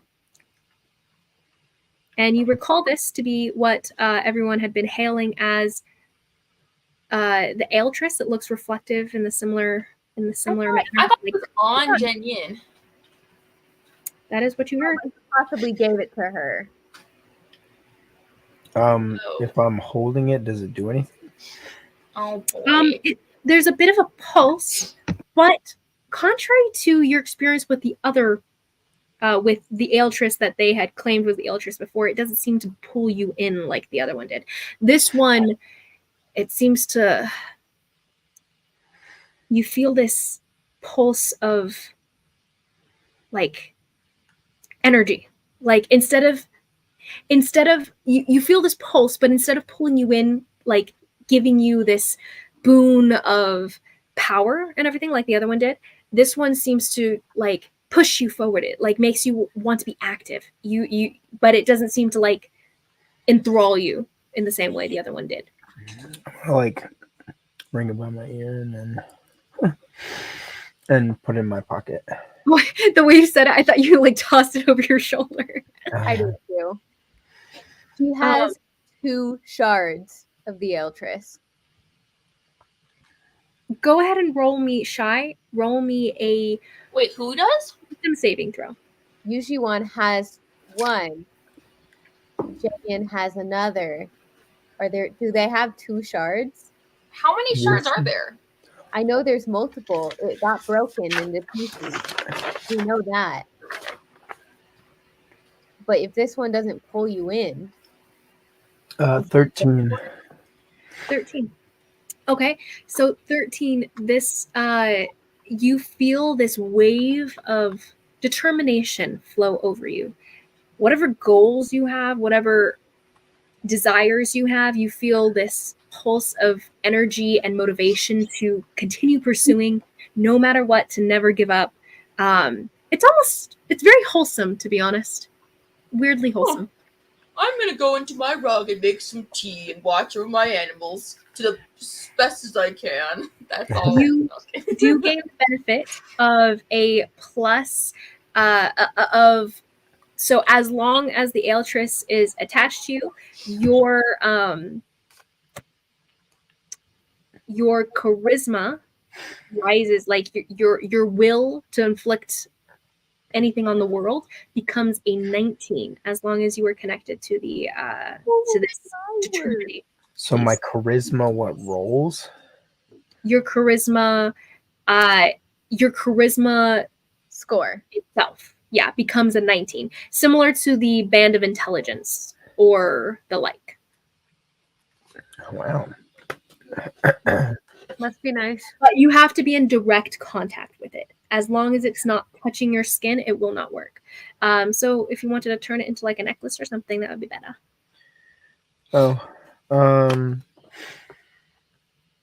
I'll give it to Dusty. Oh, the Oni child in your tapestry that you gave away. I forgot that child was still in there. That child is just running amok. You're going to get a piece of the Aeltress that we need. Oh, to I mean, it's not like he It'll knows where his calm him tapestry down. is right now. Okay, but don't we need all the pieces to get it? Or Shy doesn't care about that. Shy's That's true. So, meanwhile, as Shy is collecting everyone's boons and everyone's loot here, coming back to Kanari, chasing her down her dad. I'm not ready. Okay. So now, new round here. He goes first because he is ahead of you. So he will turn as he is ahead of you and he's trying to make his last round. He looks up ahead of him. You can't see where he's looking or where he's presently trying to get to, but he seems to be at the end of the line here at 930 feet. So he has, what does he have? He's got 60 feet of movement. He needs to get over there. What's he gonna do?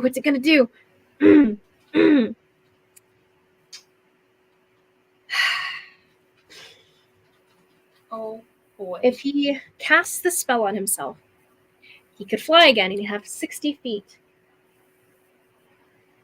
I think that's what he's going to do, because otherwise he only has 60 feet overall. So, that's the thing. He has Misty Step again, so let's do that instead. So he's going to he already used all of his second levels, so now he's going to use a third level spell to Misty Step again, and he poofs up ahead 30 feet, and he's going to continue running the remaining 60 feet with his main action and his dash. He still has not come upon the end of his dashes, but really, he has not, and that will get him past a specific threshold here. And that's going to be his turn. He will.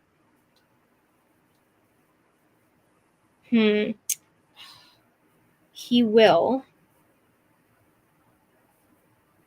Nope, that's his turn. Okay. Next is going to be your turn, Kanari.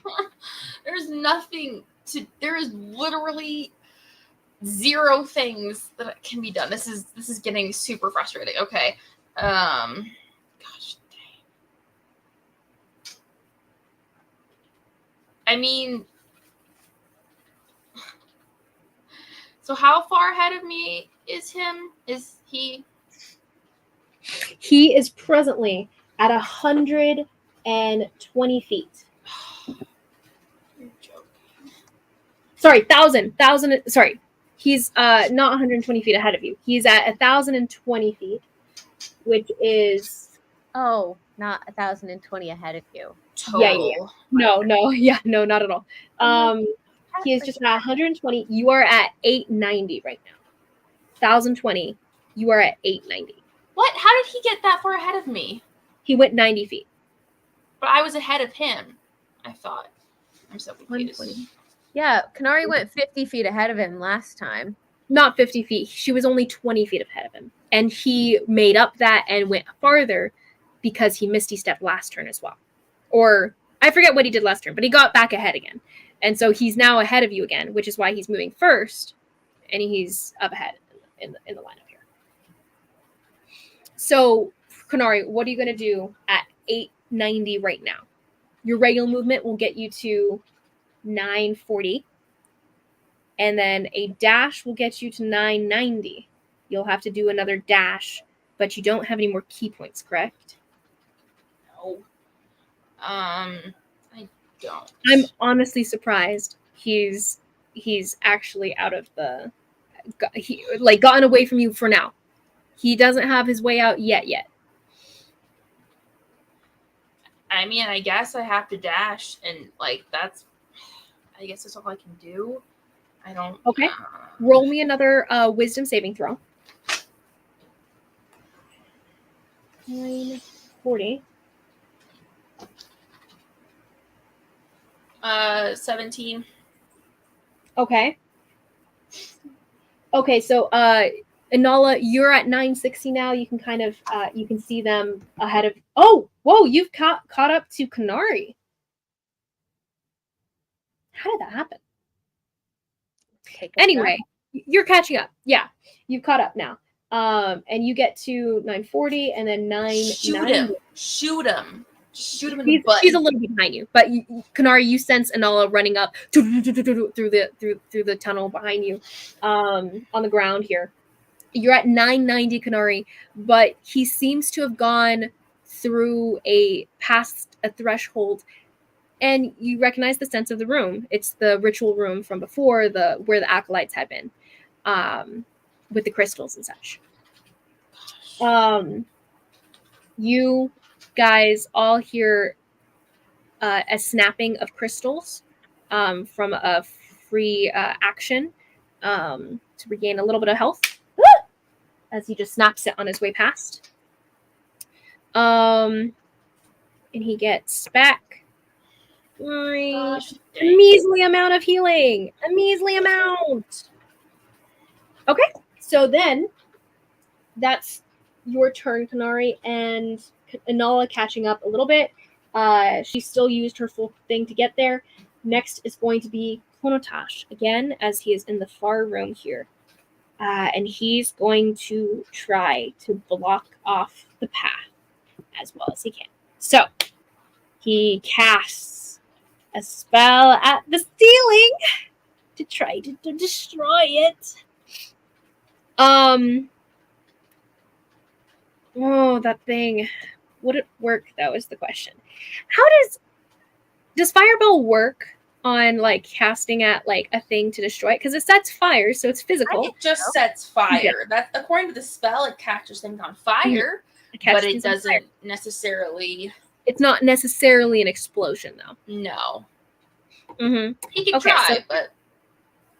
He could try. I would say if it were me, I would be like it's more like throwing like a big like splashy ball of like sticky flame, almost like alchemist fire or something like that, which isn't necessarily a blow to kingdom come thing unless there's like gasoline or something in the midst. Right. In which case, what else does he have in his repertoire here? Oh boy.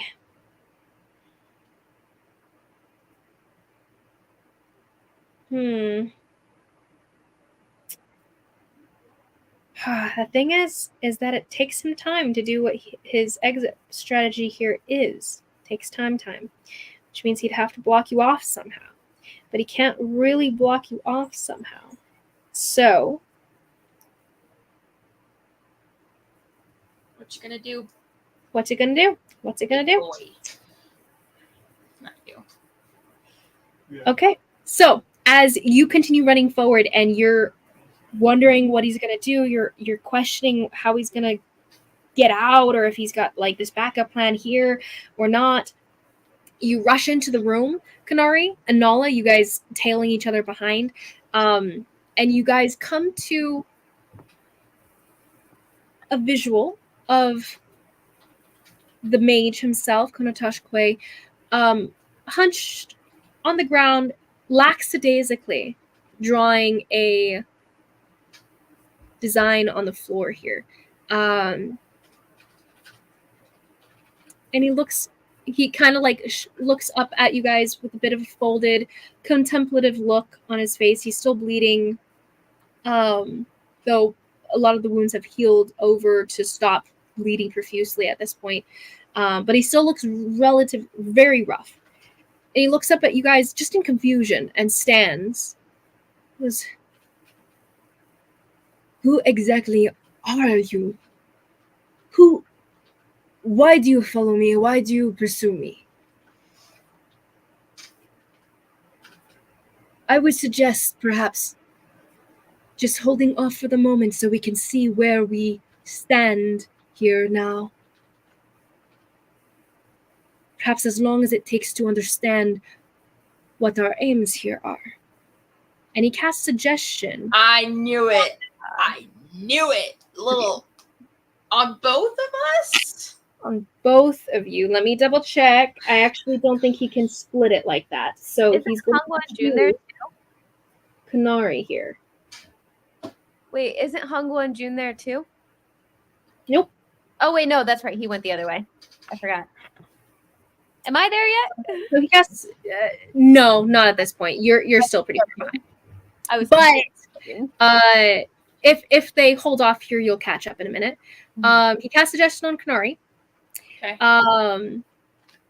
Which is he seems to be like, it's not obvious though, because he casts it verbally and it's a material thing, and he seems to be working on a teleportation circle on the floor. So I would say it's not obvious to you, Nala, that he just cast a spell at all.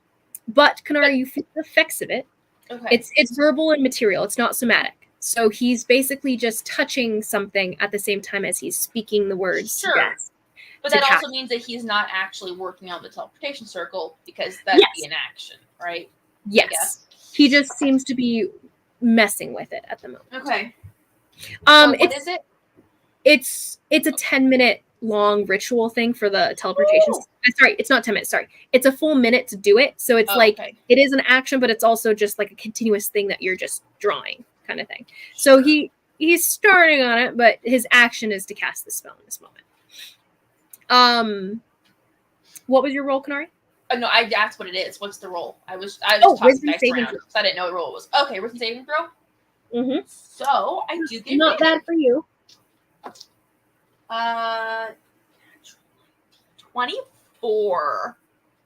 20. The advantage on the wisdom has been my friend.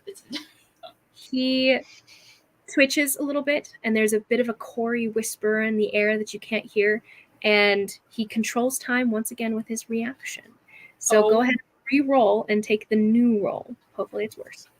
This is so annoying. So wait, so time he can do this. Okay. Please don't Hail Mary. 18. 18. Okay. As he's speaking to you and he says these words, you don't seem pulled any which way or other. But he does say, I would suggest we speak this out and see if we can resolve our differences here, for as long as it may take. And he continues lackadaisically drawing it. Sure.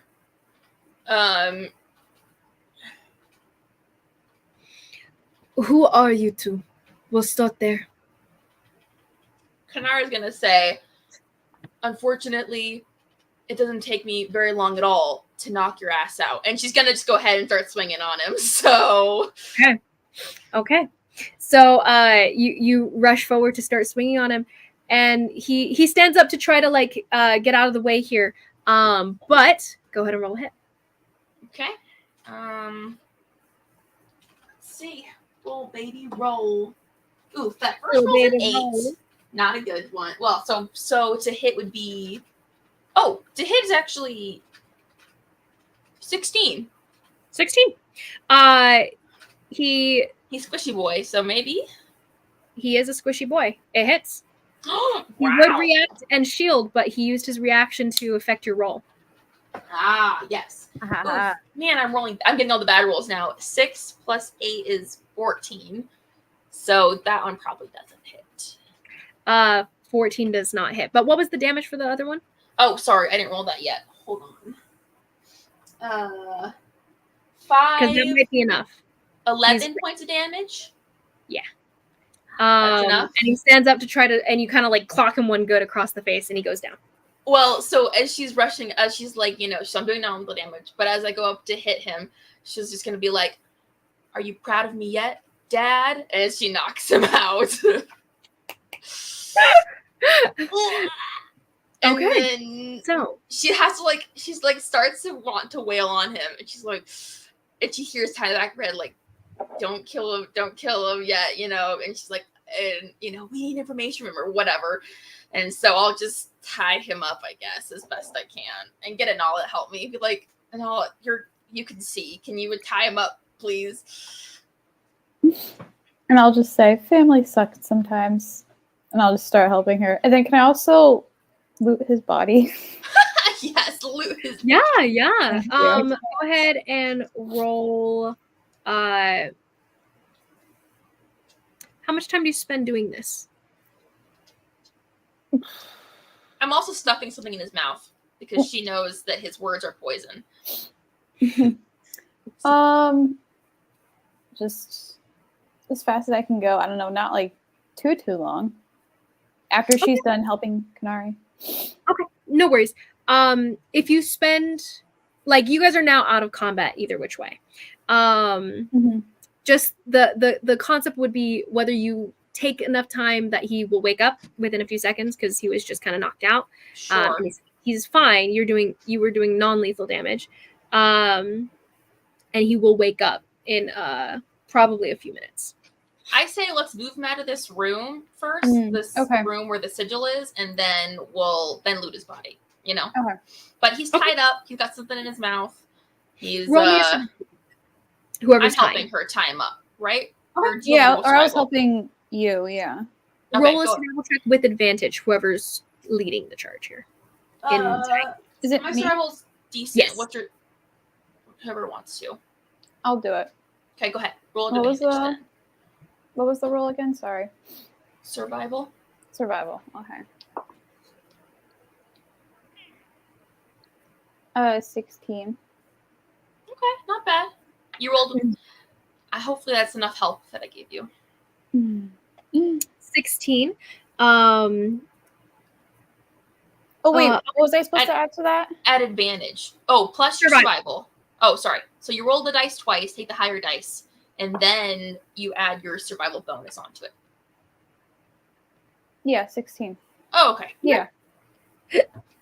Okay. So, are you guys heading back then?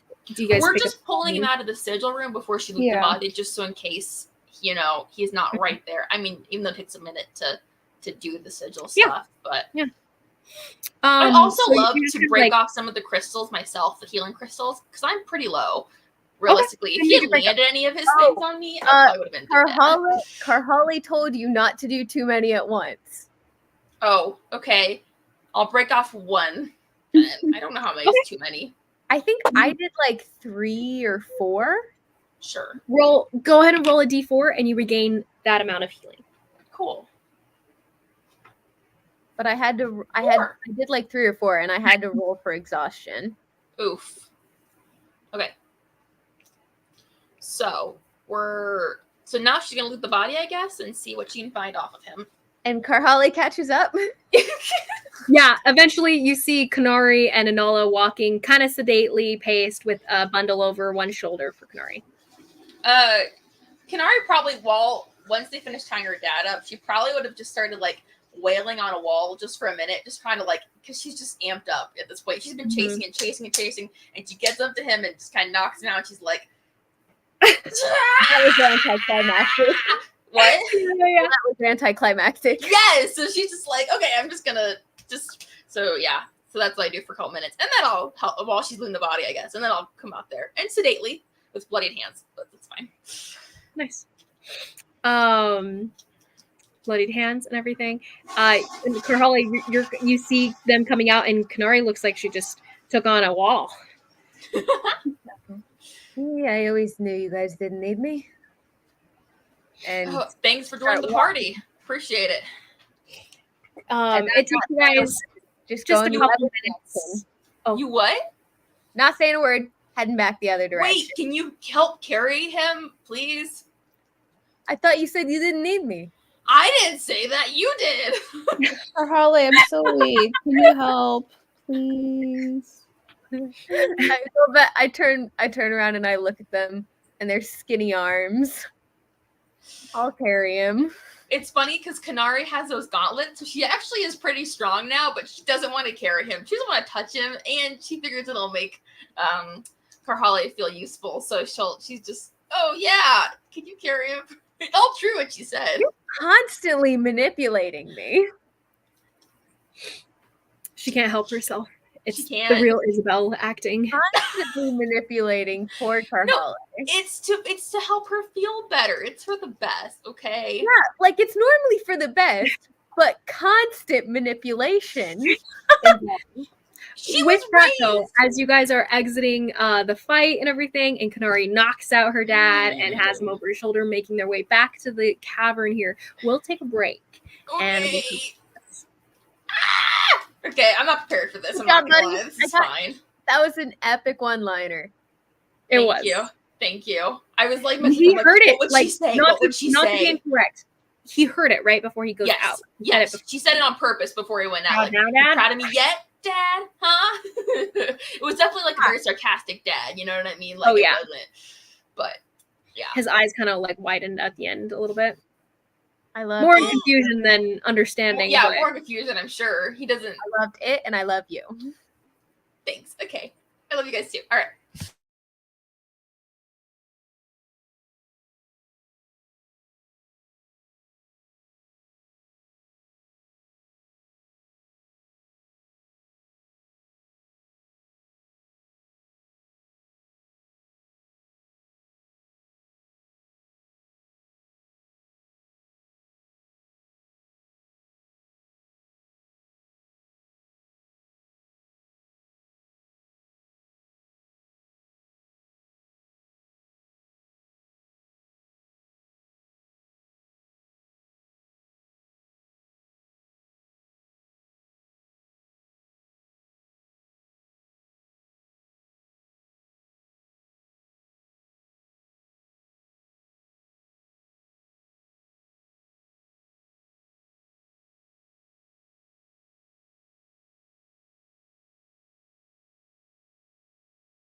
Dude, I'm so amped up right now.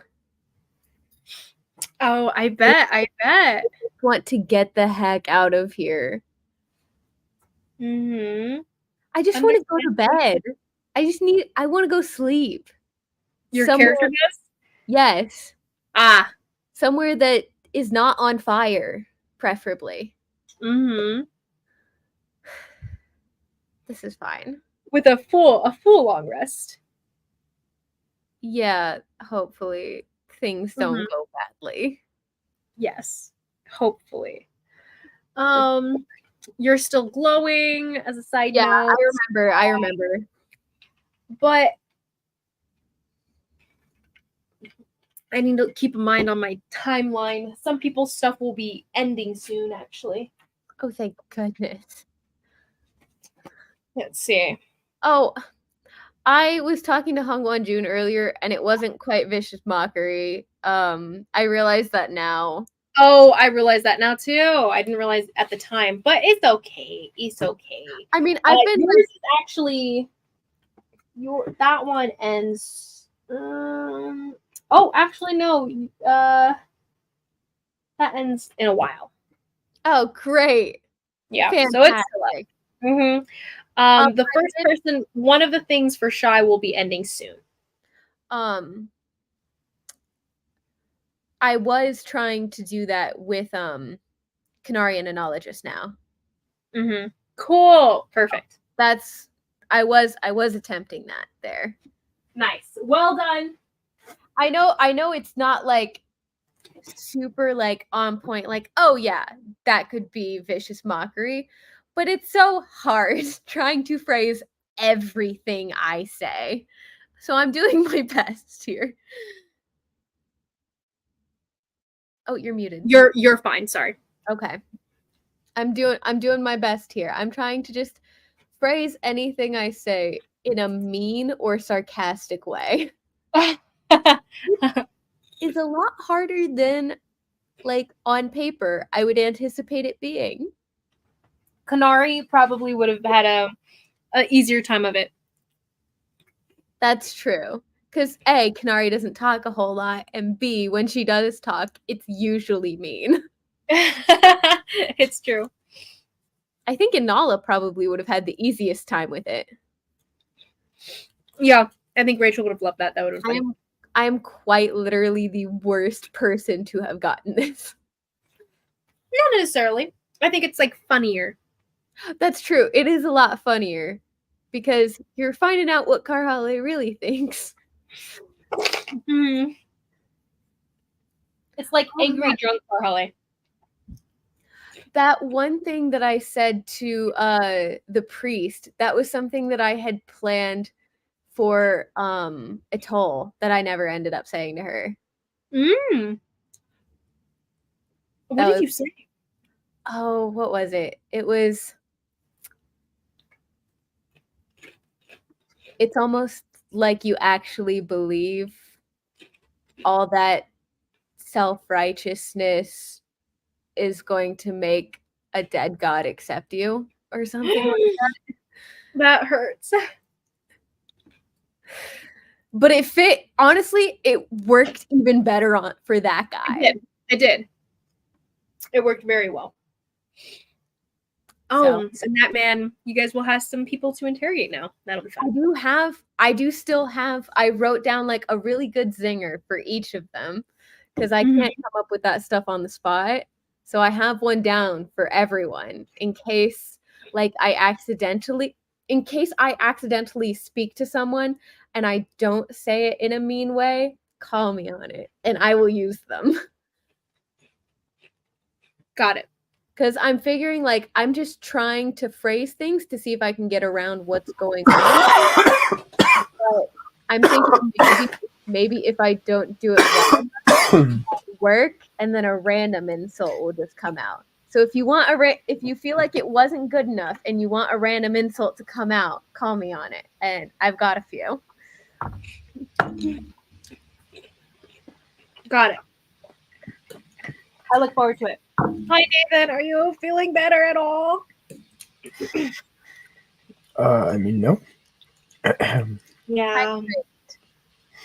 Hydrate Well- or dihydrate? Hello, my dears. Sweetums. Not you, Nathan. You're a pain in the butt. You almost said his butt. What? It sounded like you almost just said butt. You're a You're pain in the a butt. butt. Hello, child. He wants to say hello. Say hello. Wait, what? I said she wants to say hello. And she's saying hello, and now she's going away. Goodbye. Is that good enough for you? Sure. So cute. Okay, guys. Back in there. I'm not As you prepared for this. guys Back in. are carrying the unconscious body, at a certain point, he does wake up, and there's a bit of a shift on your shoulder, Kanari, as... Nope. Not Karhale. on my shoulder. Kanari does not want to touch him. Oh, Karhale, there's a shift on your shoulder, but then a stiffening. And a releasing of... You punch him in the face? Yeah. Okay. A releasing of what? Bodily gas? Yeah, he goes back unconscious again. A releasing of tension, more so. Like he relaxes into the hold rather than fighting it. Like this is actually him, isn't it? By the way, actually, And you hold just on. like punch him in the face immediately. Kanari's Yeah. gonna run back to the room, and she's gonna make sure there's nobody else in that room. Is there? Like sensing presence-wise? Well, you guys already left. Do you run back and then Yes, she like runs leave back. them behind and stuff? Okay. Yeah. You take off. A minute later, you rejoin them, but there hadn't been anyone else in there that you Okay. remember. Making Okay. sure we don't have like a decoy or an illusion Yes, or but something. listen, that's something that I feel like he would do. It would have some kind of illusionary. No, you're valid. I don't know what the word was. Illusory. Illusory. Thank you. Yeah. Copy of himself. So That would be very, very, very true. All for your meta sake, all knowledge that I have for illusory doppelgangers like that, they're all, you can't touch them. So it would Sure. have to be like, I'd have to be carrying an Oni or something. There is one called Mislead where you can touch them. Yeah. There's one called, what is it called? It's a spell. It basically makes a double of you, Mm. and you can physically touch them. Yeah, there's an infinite. You can do that with necromancy. You can make infinite of yourselves. Either which way, though. But that's like This is that's a very rare But that's Kanari, like very go specific. ahead and roll me a perception check as you're searching the room. Your cursory, like, sensing, you don't feel anything. Okay. Oh, 24. It seems empty. I hate that damn. Actually, is there anything else in this room that seems worthwhile taking? Like, you know what I mean? Anything just seems useful taking. You guys kind of already did a looting of the area of Okay, the room. that's fine. You could go for more crystals if you'd No, like. we can come back for more crystals, I guess, if we really want. When I catch up to them again, I am gonna mind link with him and just see if it seems like a real person. You know what I mean? Just like it seems like a conscious, real person. She's just not trusting of this whatever. You mind link and it seems to connect. There don't seem to be any surface thoughts to glean as he's unconscious. It's kind of blackout unconscious right now. I give him a hit point. Sorry, DM. You're good. You hear the swimming of thoughts rising to the surface. The same reaction, Karhale, a stiffening of the body on your shoulder. And then a tensing, did this. and then a relaxing, almost. Kanari, in that same process, you hear him. Where am I?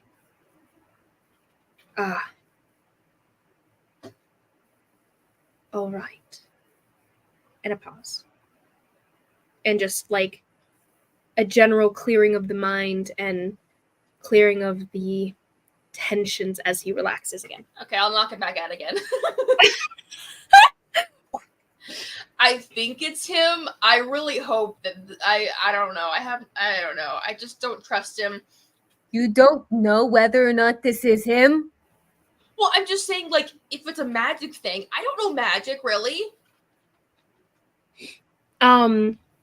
He sounds like him. What else do you want me to go off of? I've never actually seen the man. You've never seen anything. True, but you're just saying. I don't know him. This is the closest I've ever been to him. Consciously, I guess. If they had allowed you to grow up back in our society, you would have been able to learn his mind just as well as your own. You would have recognized the sense of his, I guess, telepathic marker more than you would have actually recognized him as a person, even if you could see. Thanks, Ty. Yeah. That is anyway, interesting. sorry. No, that's interesting. Unfortunately, they did it. So I'm doing the best I can here. You can tell she's trying to pretend like she's very not flustered and calm, but it's not. You know. Can I do an insight check on Kanari? For what? Just the vibes. I just want to Just get the vibes. Okay, vibe. roll a vibe check. What do I roll? Just kidding. It's a 6. Persuasion or deception, whatever you're trying to like.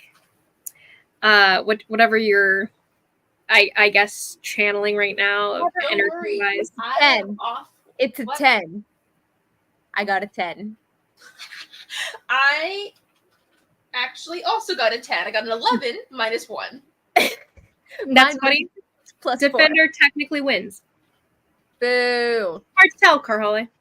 She seems like General Kanari, which is a little suspicious. Don't be suspicious. Don't be suspicious. All right. You guys Well- make it back to the cavern. I'm trying to pick up my pace a little bit. Can I still loot his body, please? Yeah. Oh, yes. We can loot. Periodically, he wakes up. Periodically, they knock him out again as you guys are making your way back. Freaking face. But Not good for his roll brain. your investigation check.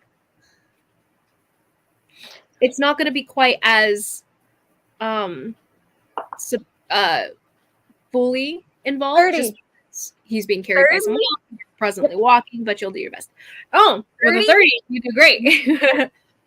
But Wow, that's impressive. you find Miss Rogan. yeah, you find some different things. He actually doesn't seem to be carrying too much on his person here. Oh, that's a shame. That is a shame. He does have a scroll that looks to be a Speak with Dead scroll. He has a little red gem stone. You're not really sure what it is. He has a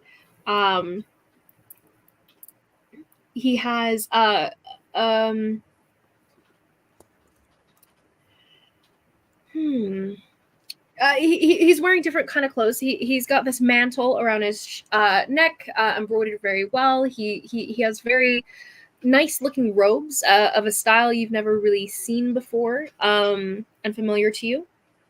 Each you find what looks to be a what would this look like? You find, I honestly, you don't really find very much on him. He does have a little coin purse. You find, I'd say, about. You find about 500 gold in Wow. a little purse, big coin purse, and what seem to be a bunch of gemstones. Probably worth a good amount of gold then. Let's go.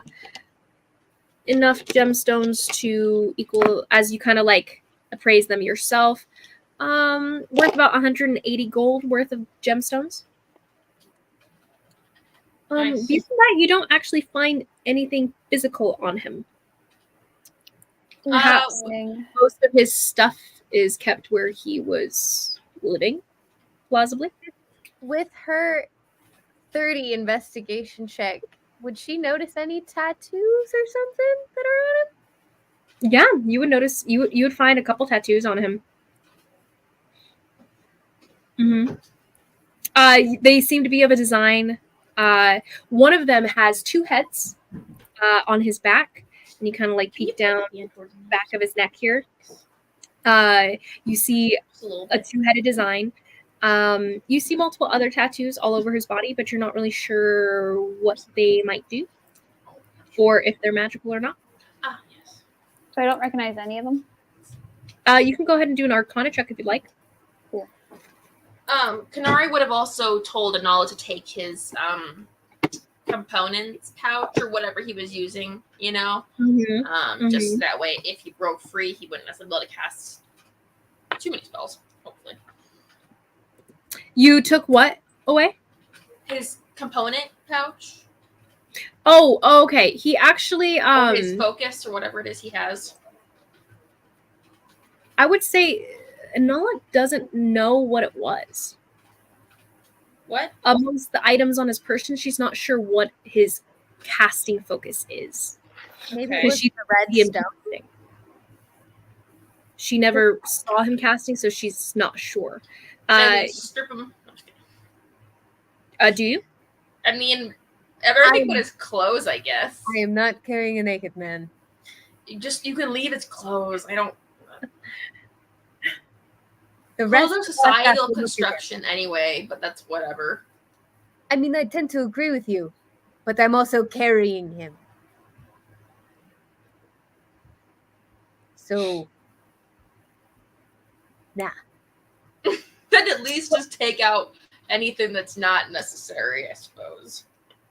So you take just like his Accoutrements. outside tunic and stuff, or Yeah, like and like anything like jewelry or anything that seems to be excess, I guess.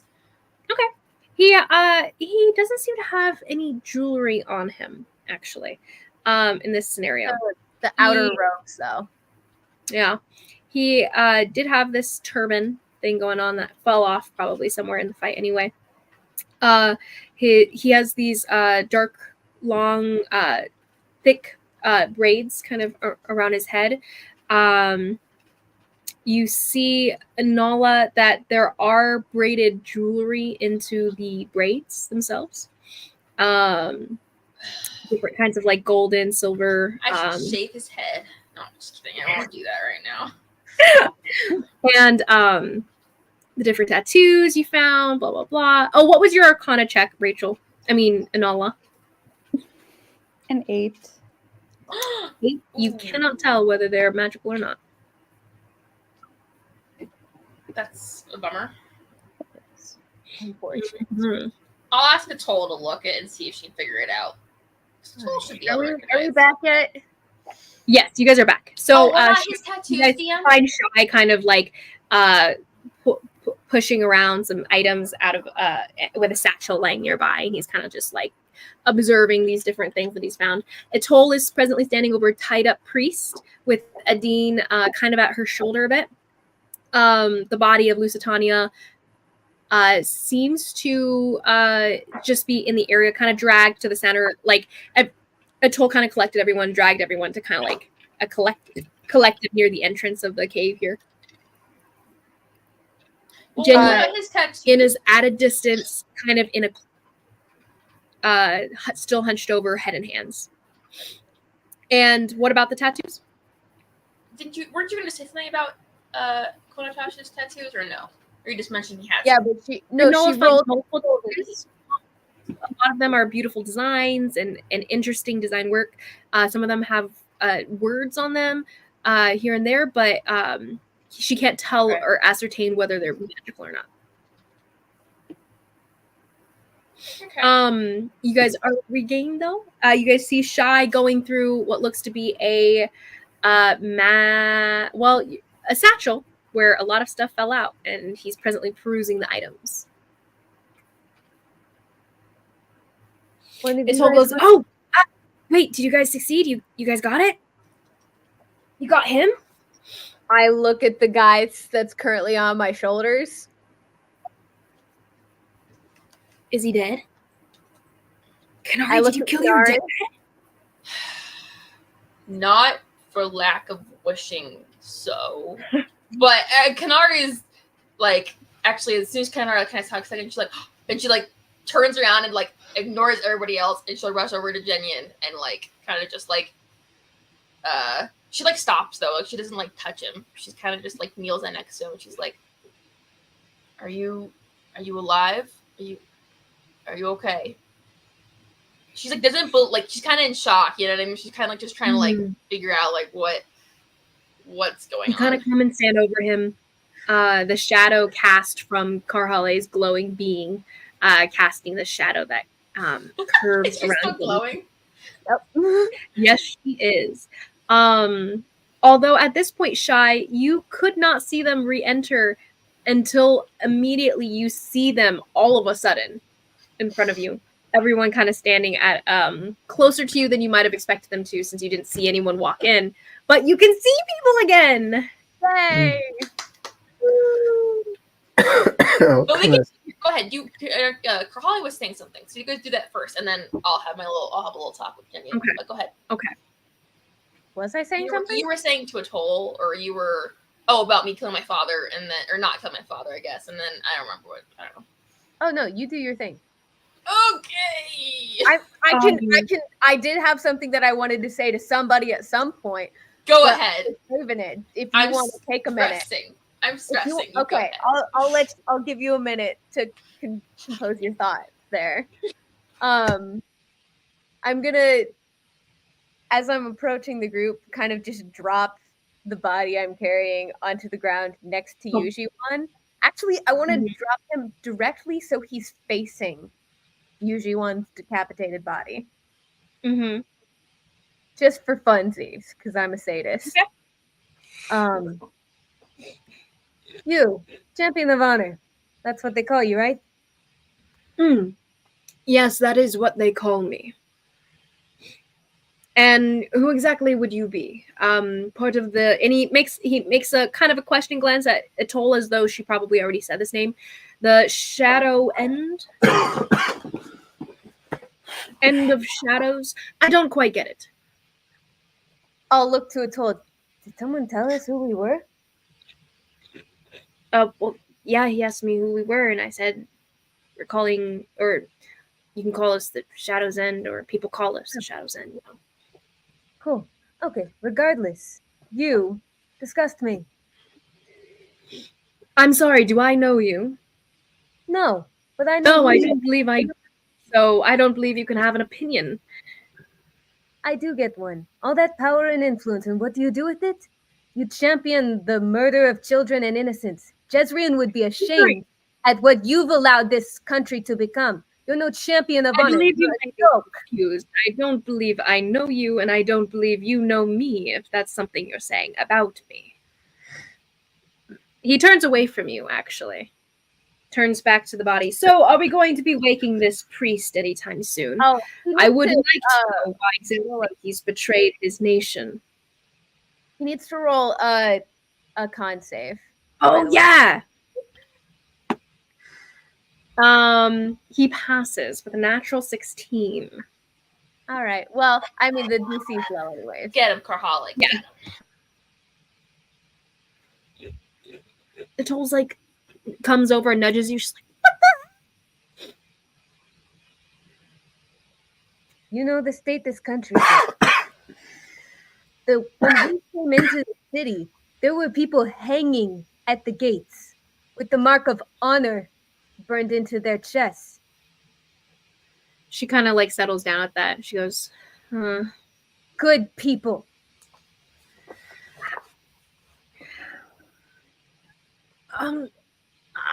Far be it from me to judge whatever it is you saw. I believe you are speaking of the recent purge, yes?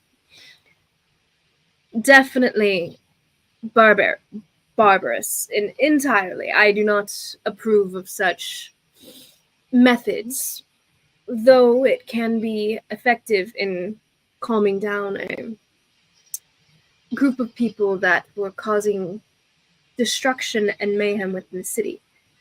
Granted, perhaps harsh. but necessary in their eyes.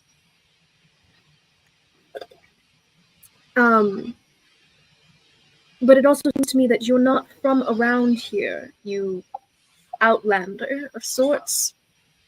So perhaps it is not up to you to question another society's law-abiding policing. How would you know if they were good or not? Did you know any of them?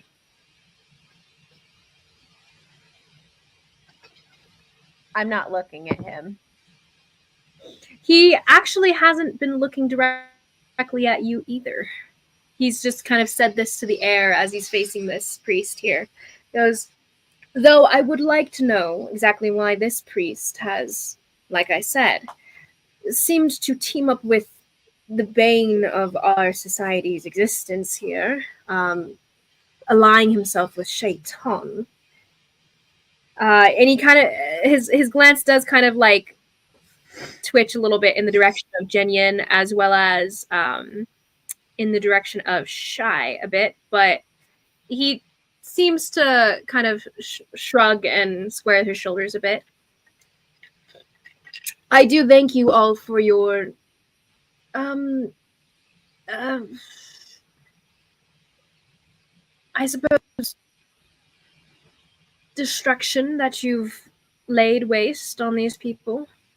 It was effective This guy. and I'm not quick there, and but- clean. In a sense, I would even venture to say honorable, though perhaps that might be a stretch. He turns to the rest of you. What exactly was going on here? And why was my sister killed? Do you happen to Right. know? And he looks at you guys. Guys, I found these artifacts. Wait, who is his sister? His sister was Lady Um, Tian. But That's not. Lucy. I can't remember. Not the Shaitan. So that we're guessing it. The real lady. The true okay. Lucy. Okay. Took her place or whatever. I see. Mhm. Interesting. I don't really. They're kind of cool, but like, I don't know why they would need so many of them.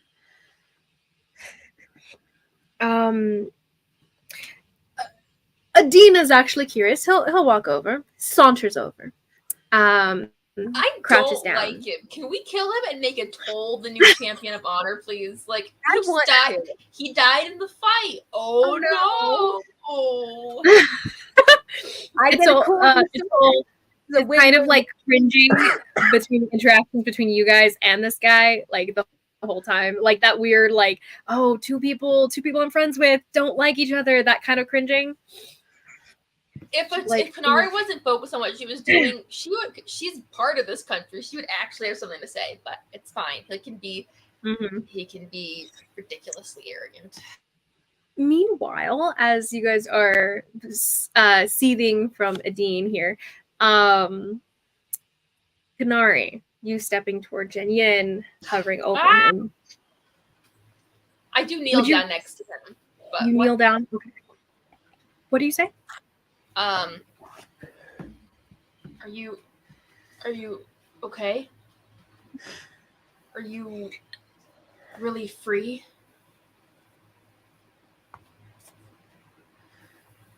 He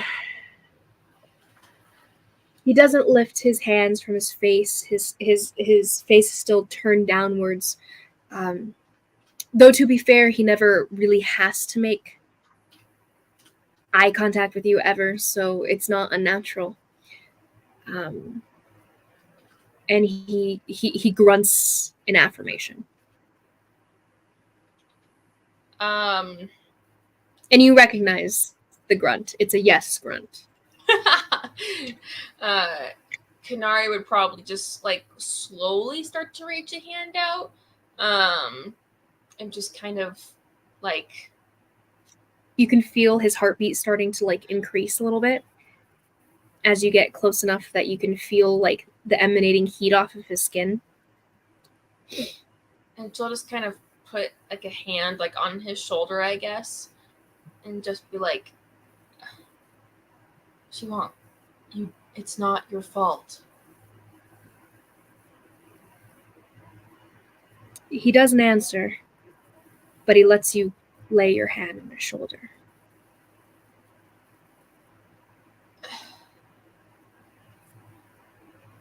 I'm trying. What would she really do? Because she's still like she's still in kind of shock at just like this whole encounter.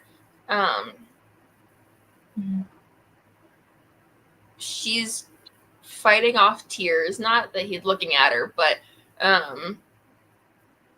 she'll be like, "All right, well,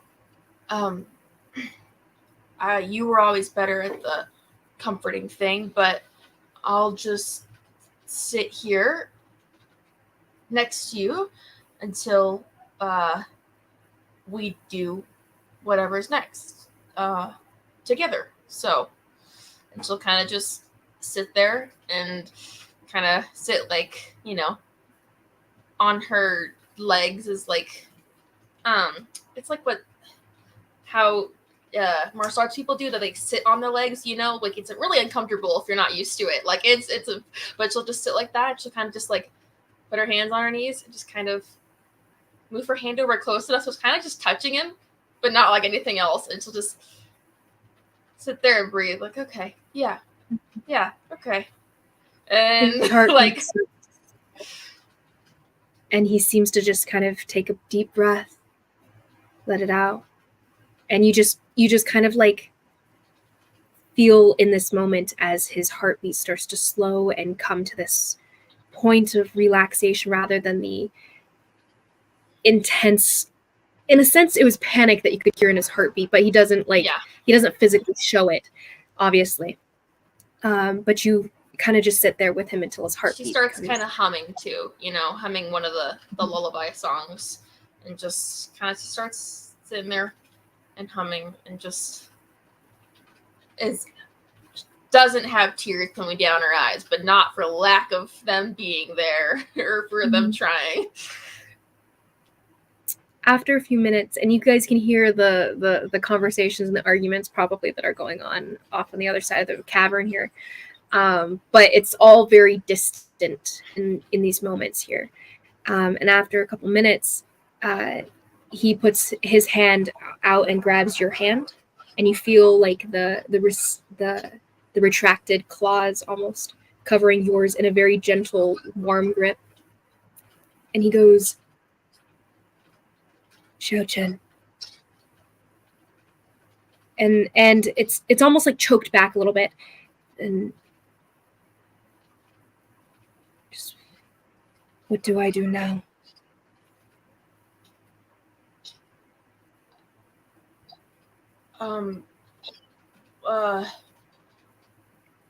I guess you can do whatever you want to, if they no longer have a hold on you. But I mean, if you're okay with it, I would hope that you'd stay with me.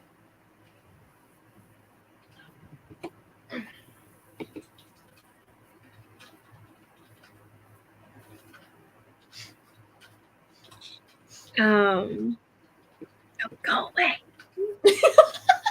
It's an emotional moment.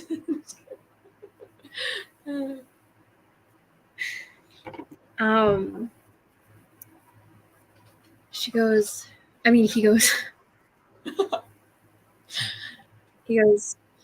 he kind of, his voice is gravelly this whole time, and you hear his heart kind of like skip a beat in a sense. And he goes, I've only known one path. I don't know if I can follow another.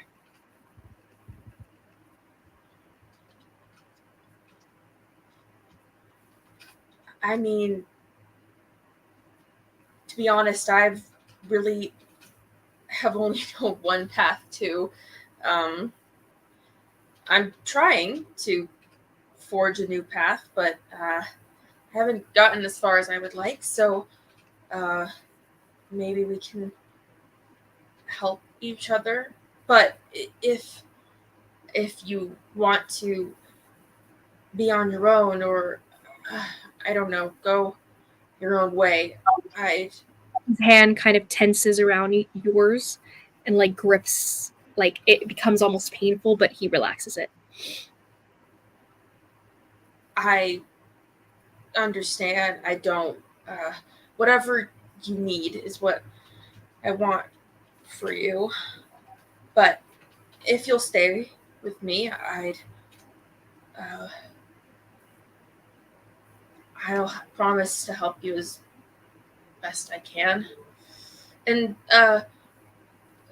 my friends are pretty good at keeping people on the straight and narrow, right, good justice path. So, that might help a little. He nods Yeah. and he goes, Xiaochen,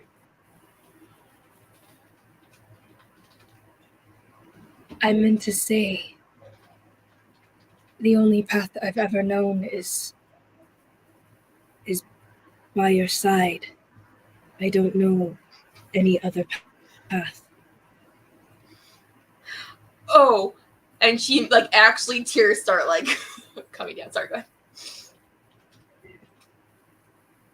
He goes, Oh. I do not know how to live. I only ever learned that from you.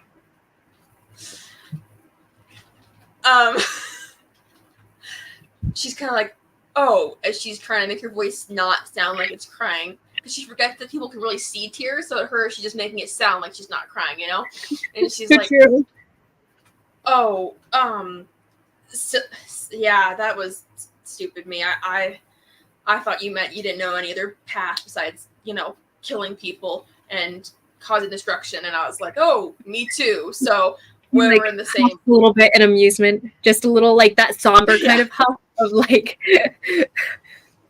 but so I guess that's two ways we're in the same boat. But no, okay, yeah, good. Then yeah, I've had to we both have had to spend the last several months on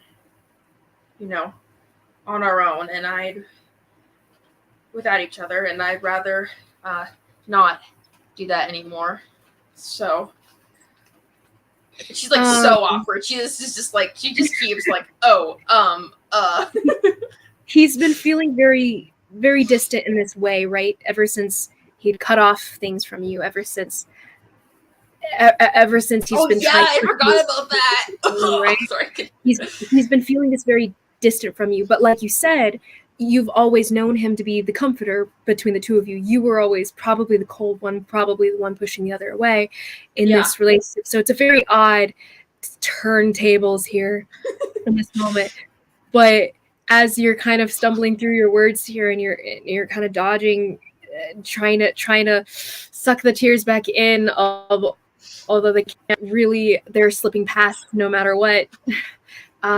You feel the large arm that was on the large hand gripping your wrist here change hands as he just kind of pulls it around you and just pulls you to him, and he just pulls you in and he just hugs you. He pulls, and you kind of get re-enveloped into that warmth that that you're familiar with, that's synonymous with safety in a way. And he just holds you. She hugs back wholeheartedly. Okay. With it's almost painful, but that's kind of what makes it safe. Yeah. No, I get it. The squishing, it's calming in a way. Yeah, she's hugged some of the, especially Karhale a few times, but it's always been very she has. It's just always been very awkward because she doesn't. I feel like those were not very consensual hugs. I think it was mostly me hugging you. I think she hugged you once trying to comfort you. It's just kind of like a cardboard, like a there. I'm pretty sure that happened once, and it was like a never speak of this again. No, no, you don't remember this? Yeah. Okay, One she time. remembers this. What? We kissed one time. I Well, don't think that counts. No, that's a different situation. No, that she. But this is a much more. She just seems much more relaxed in a very weird, like, and that's so yeah. So You she'll hear this, just- hey, in the distance as Carhali sees. No. He just kind of holds on to you and lets the moment, this like freeing of him climax, almost just settle down into just normalizing, almost reiterating your guys' place next to each other here. And it's almost unquestionable that you guys will be moving forward as you guys always have been in like mind. Yeah. Take that, Rayoden. I don't need you anymore. So kiss my. So back to the group at large and in the bickering. You have Adine kind of looking through the artifacts, and he goes, "Well done, odd creature. You are a mighty warrior. Actually, I am surprised at such skill. Actually, So, you're supposed to be a champion, right? What are you a champion of? I am a champion of the field. I am the champion. I am a champion of the battlefield. Unfortunately, being Not this one. yes, unfortunately that. I can admit to the truths that are apparent. Thank you. So, what battles have you? I can't speak, bro. Oh man, Nathan, take a drink of water or something. So, What battles have I won? Is that what you wish to ask? sure, champions in my. Gosh, dang. Shy accidentally like got some of whatever powder was in. Inhaled some sand. yeah. Yeah. Some of the old artifact dust. Champions where I'm Oh from. yes, that is harsh on the lungs. What? You just don't look like any champion I've ever seen. How many champions have you seen? A lot. My family had many. I see. Well, I suppose I'm just the champion of this country, and you don't seem to be from this country. So you're the champion of this entire country? I am, yes. Better If- fighters than you in the country here. Just saying. So I have won in every battle I've been challenged to within the arenas of our fair country. Though I will say, I do nod to the betters that I can recognize. I understand all of you are mighty warriors in your own right. I do not deny such things, if you are implying I would. not really. I'm not really a mighty warrior. I'm not a champion. Oh, but you are, my friend. And he puts his hand on your shoulder in this like weirdly like harsh, awkward, but camaraderie pat on the shoulder, right? No, He goes, my mom said I would never be a champion. but it seems to me you've proved her wrong, young fellow. No, I haven't been the champion of anything. Did you not almost kill this mage, this evil mage of another land here? And he motions toward Karhali's shoulder to a guy who is presently also woken up again. Did you not come out again? Yeah. Kicked him twice. So Yeah. he's presently conscious again. Defeating a simple magic wielder is not worthy of being a champion. And he kind of like looks at you appraisingly and he goes, I suppose that is true. Mages are rather squishy. And he stands up again. He goes, but I'm sure you would have tested your mettle well enough against one of the larger shaitan in the room. Perhaps another time. And he turns to the rest of you. So are we going to get on with this, the finding answers part of this equation? Or do you already know what exactly this creature, and he nods at the decapitated one, was attempting to do, masquerading as my sister? I don't know if you'll believe us. I may or may not, that is true. Look, I don't. But I I'd don't. love to hear whatever you have. I don't know you. I might be quick to judge. What I do know of Tal is the stories my mother told me about her time with Jezrien. When I came here, this place, he wouldn't have stood for any of this. The only honor I've found here is in the few. I can count them on one hand. I'm So- sorry, have you met Jezrien? I have not. I mean, ouch, you think I'm that old? He hasn't been gone for very long. Right. About that. So yeah, you might. I did meet him as a child, and he is a very, very powerful figure, I admit. And no one can can shape up, I suppose, to be quite as tall as him. I admit I wear ill-fitting shoes here, but I do my best and follow in the path that Taylor leads me.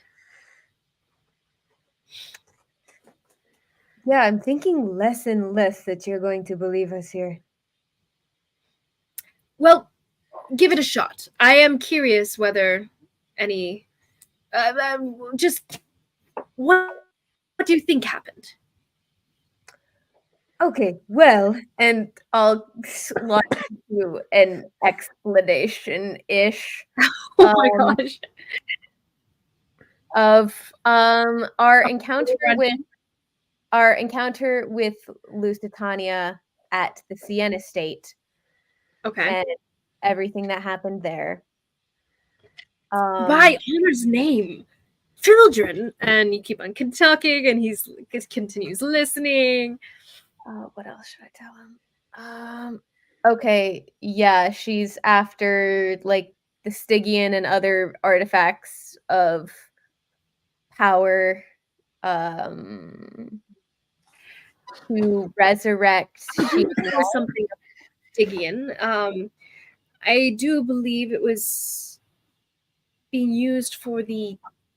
I saw multiple skeletons around until there weren't any. I believe that must have been of what you were describing. That must have been what was controlling them. But and there's a lot of intake and back and forth about different information. It seems for him that he had been taken. He had been taken once he realized something was wrong with his sister. Something was up with his sister. Something was different when she returned home. And after a couple of weeks of being home, he decided to take a magical approach to figuring out what was wrong with her. Brought in some magical help to see if something was off. In which case, they ended up just kind of knocking him out, taking him down below and replacing him with little doppelganger who's presently still up top pretending to be him. Always great. So he was added to the ranks of multiple captives of people just replaced upstairs. And he has a list of names actually that he mutters to himself, kind of gives to you, but mutters more so to himself of when he gets out of here, he's going to go and McCarthy style hunt down all the commies. Awesome. Okay, so the same way that your sister was replaced and you were replaced, one of her friends, and I'm gonna point to Yuji one, killed and replaced Jezrien in their last. Oh, that's incredibly ridiculous. Far too powerful of a man to have Been killed by a destroyed dragon? in some simple way. He- I do believe that dragon is dead. You know, I really We have many artifacts. We literally have bones of said dragon. sure. And you're sure they're real? I'm no dragon appraiser myself, but of course it must be. Did you the dragon? Did you see the dragon's dead body? Because No, I was too young for that. as far as I'm concerned, the only ones who did see the dragon are Mirok, a replaced Jezrien, and my mother. So, Who is your mother? Inora Jasper, catch up a little, will you? Oh, that does make far more sense, I suppose. Though she was never described as, and he kind of like looks you up and down, tall as you were. The height I get from my father. That makes sense. Perhaps a few other things. Well, be that as it may, that doesn't necessarily prove that Jezrien was replaced by one of these creatures. That would imply that they've been for so long. All I know, And he kind of like thinks about it for a minute. everything that my Perhaps mother we should awake. everything my mother told me about Jezrien, he would never have stood for the killing of Mageborns. Everyone he traveled with, half of them would be executed today if they were still alive. They ran Mirok and my mother out of the country.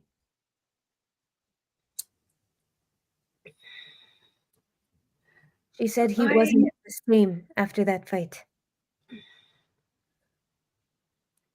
I I've cannot been- say. I do not have personal experience with the before and after, so I could not say, obviously. If what you're saying is true, that means he convinced many of the lie that Jezrien had survived.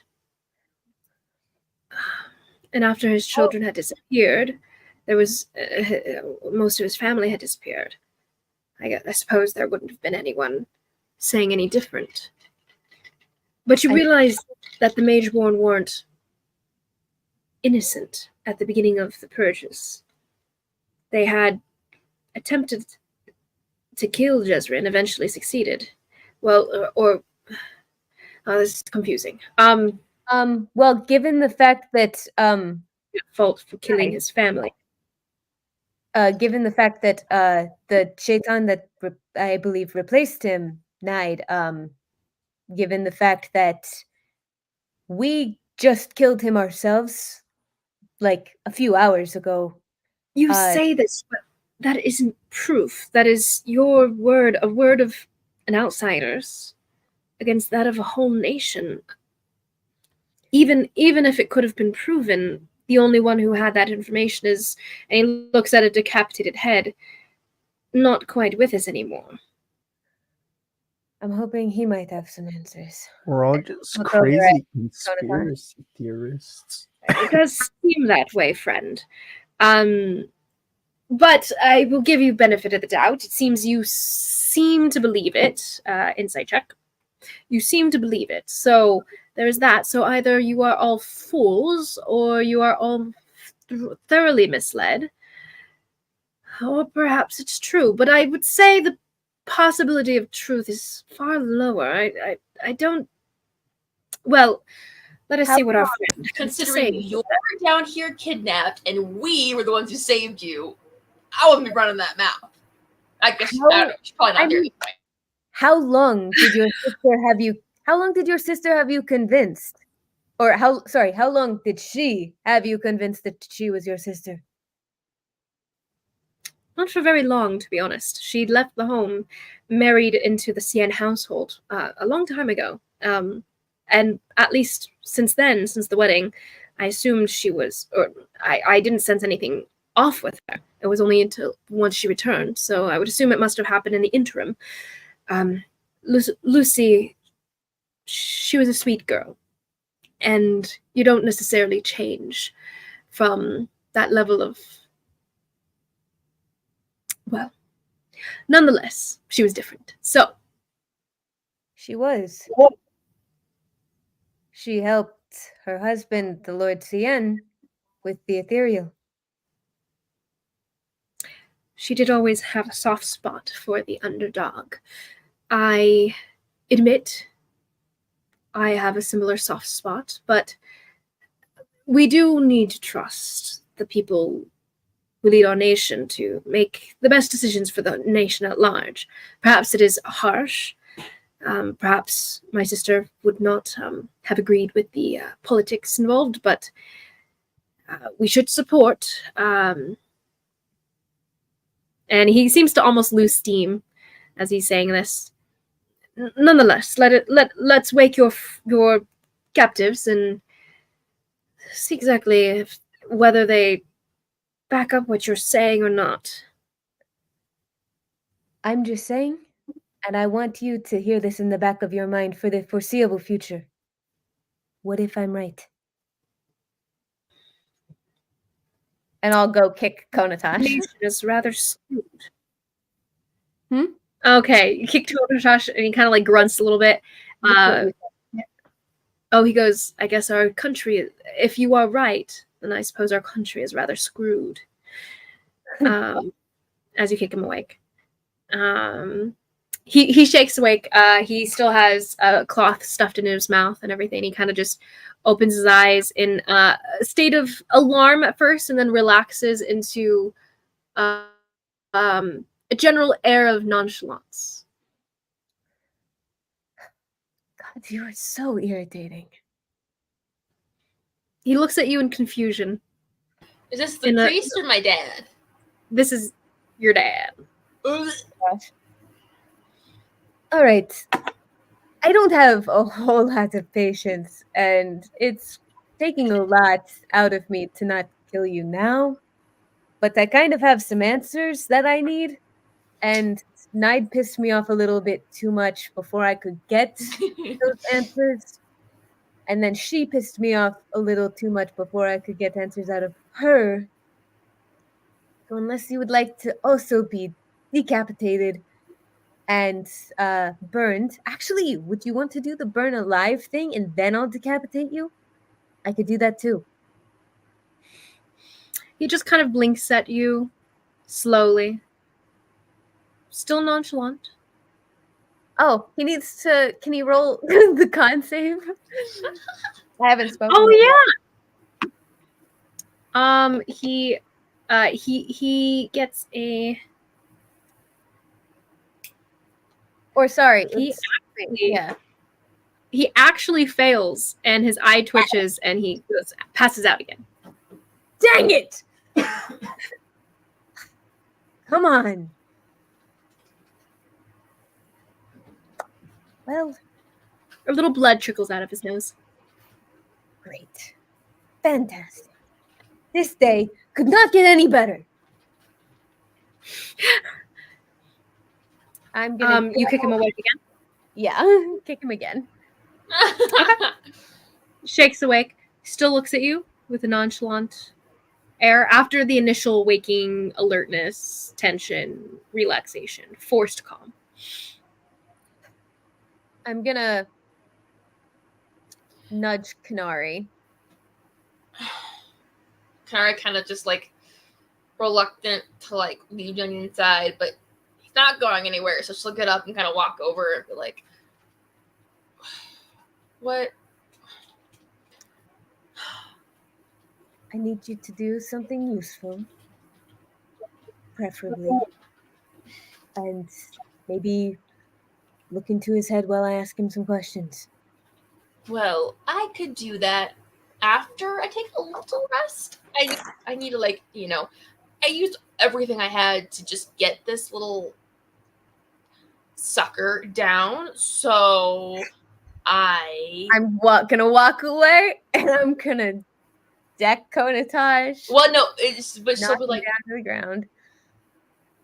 So, you know, before you knock him out, she's like, you could give us the answers alive, or I guess we could actually kill you and use that handy dandy scroll that you had in your bag and get the answers from your corpse. Which do you prefer? He raises his eyebrows. He still has a thing in his mouth. I'll mind link to him. I'm not letting this man talk. You what are you saying to his mind? I have absolutely no qualms about killing you. So don't push it. Make yourself useful. Hope my friends have more kindness than I do.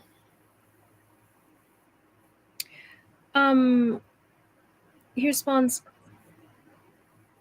"It is interesting that you can do this. How are you speaking into my mind? Do you have magic?" What? She's like, Ty, I thought you said this is something that we all could do. No, wait, it's something we can all can do. Are you gonna tell him that you're one of him? Like him? I mean, should I not? She's like, I mean, it makes me feel kind of like edgy for you to say it, but then also you might come to that conclusion because you're really not a mage. So maybe you'll figure it out. I don't know. and I don't know why. She'll say to him, like, I don't know why that's any of your business. You're the one who's kind of tied up and, you know. What are your surface thoughts right now? Probably like, I know, right? This is in a way I picture this as like when you tap into someone's like with the mind link, it's like giving like a three-way mirror almost, right? And you can just see like what they're putting toward you. But then when you tap into take thoughts and stuff, you can see through the two-way mirror and see on the other side of it or whatever. And then there's a third level of going behind the door and walking into the back room or something that would be actually pressing into the thoughts, where you can actually feel it. But he can just you both can just look without someone feeling it necessarily right out the gate. Sure. Her thoughts right now are probably, I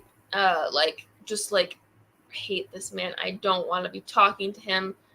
Why would he have done still struggling with why do that to me? Why, what did I like? How is that fair? And kind of just nothing soup, but just kind of yeah.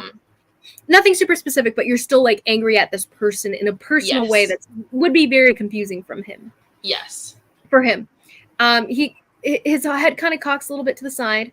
Not that you see that, but you do hear in his thoughts. His thoughts kind of take a confused taste to them. The words that he says in the mind link kind of have a confused taste to them. And he goes, I will answer your questions.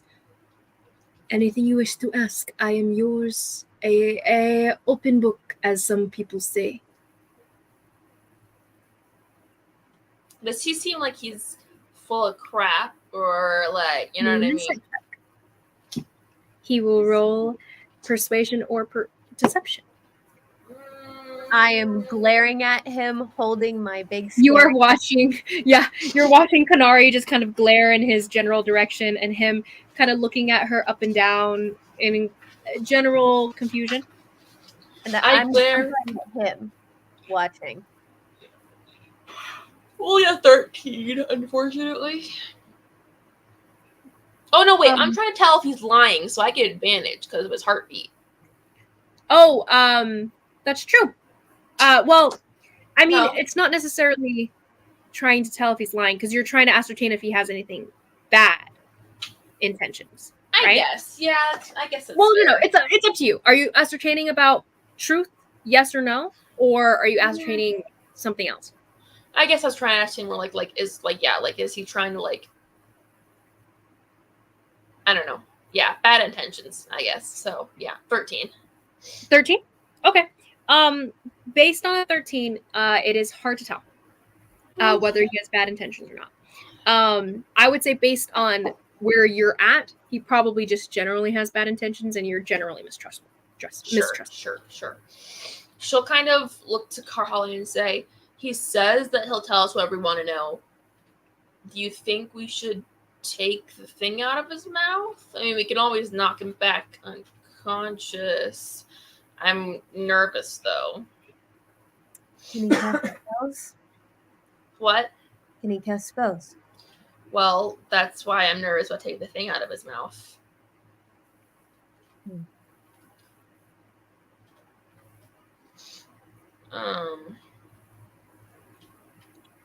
Sure call. I'll just connect to Carhale, I guess. I'm gonna do 3. So I guess I'll connect. I can connect it to 3 people now, I think, in the mind link. Yes. So I could do Carhale, Konotash, and Anala. I don't know if Shai really cares, or realistically, he's not. He's kind of along for the ride. So, and just kind of be like, all right, go ahead.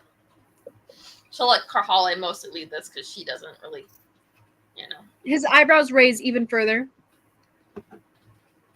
But he seems to be clearing his face of most emotion.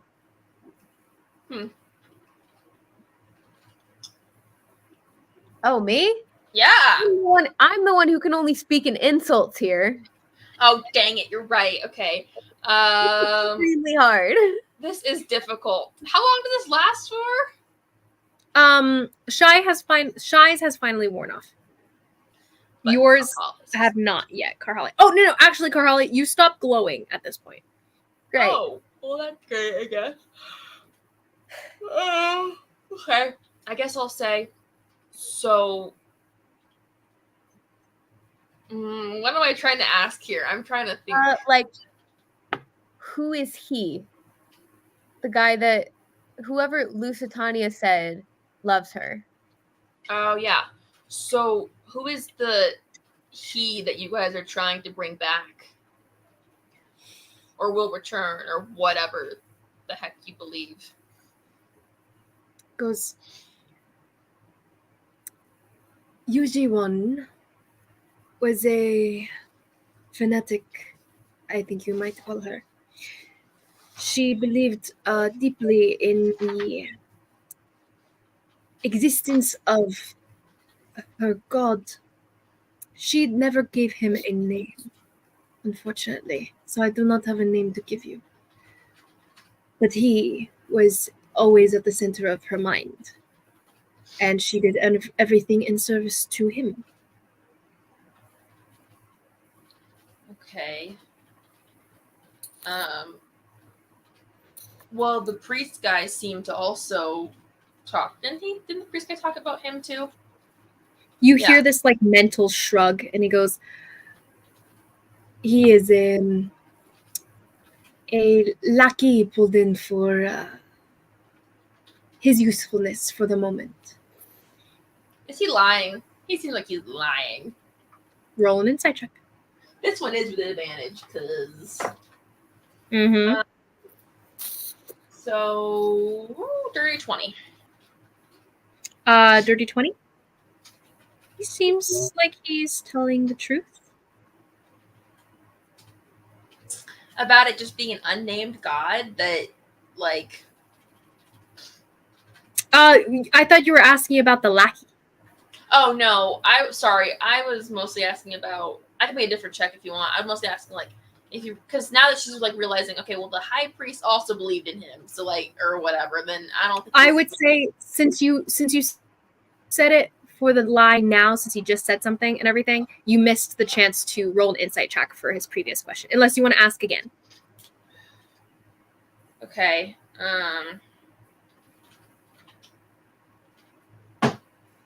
So she was a fanatic. He seems to be telling the truth about the lackey.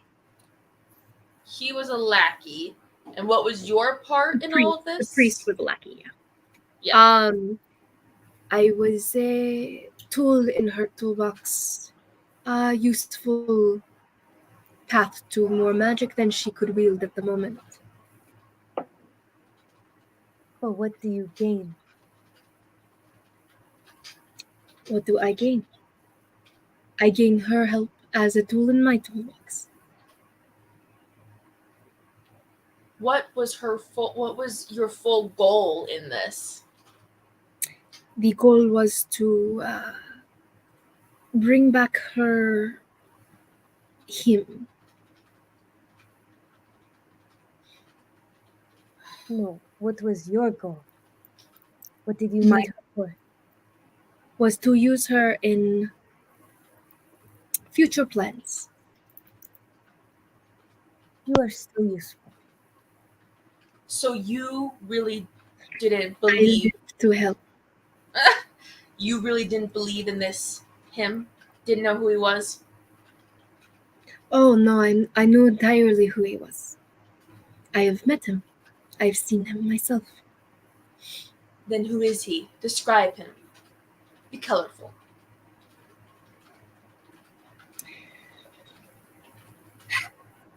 What's When you Yes. close your eyes and you see the dark, there is this moment of a natural aversion, this natural distaste.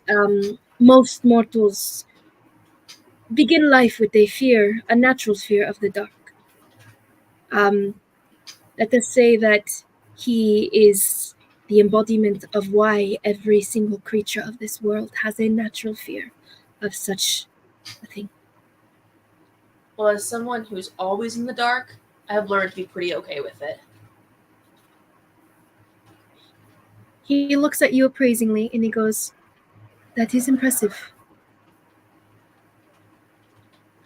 And you don't believe or serve this he? I do not.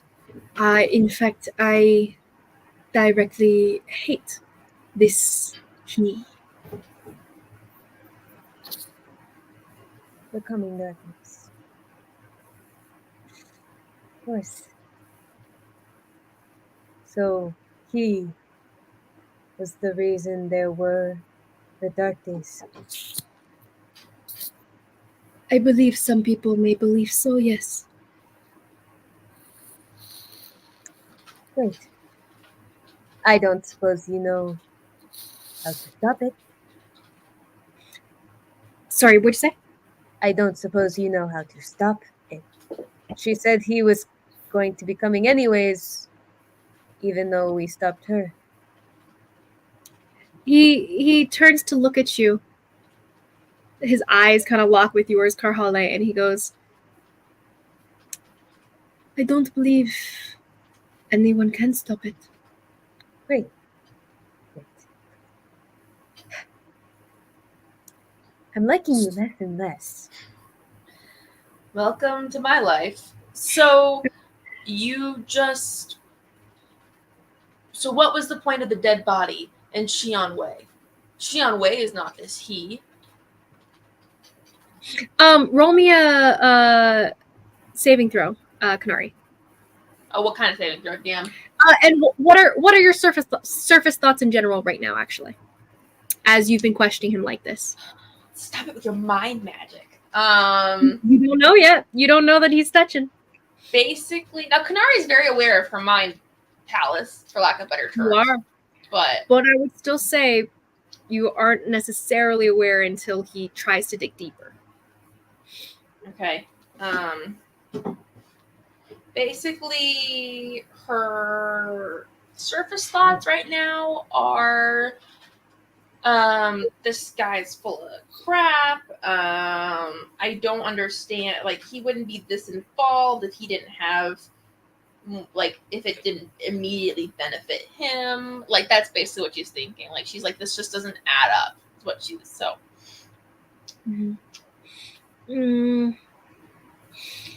Gotcha. Sorry, what was your question to him? what kind of saving throw? Oh, wisdom saving throw. Okay. This dice tray is cute, but constantly gets caught on the corners because of the way it is. I'm like it's like half cocked. Anyway, so that is a dirty 20. Nice. You start to feel these icy cold fingers like trying to reach into your thoughts. I can feel you creeping around in there, and it's kind of disgusting. He cocks his head again, and there's a bit of like a mental respect there for your mental landscape.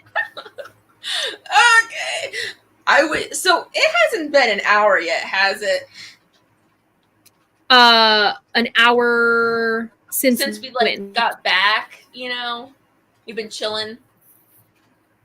Oh, from I would say about now it's been coming on an hour, yeah. I just want to know, get my key points back, because I want to do the same thing to him. Oh, I would say you're probably not short resting, though. Fine. Like, you guys are actively punching him and keeping tabs on whether he's a threat or not. All right. Kanari is going to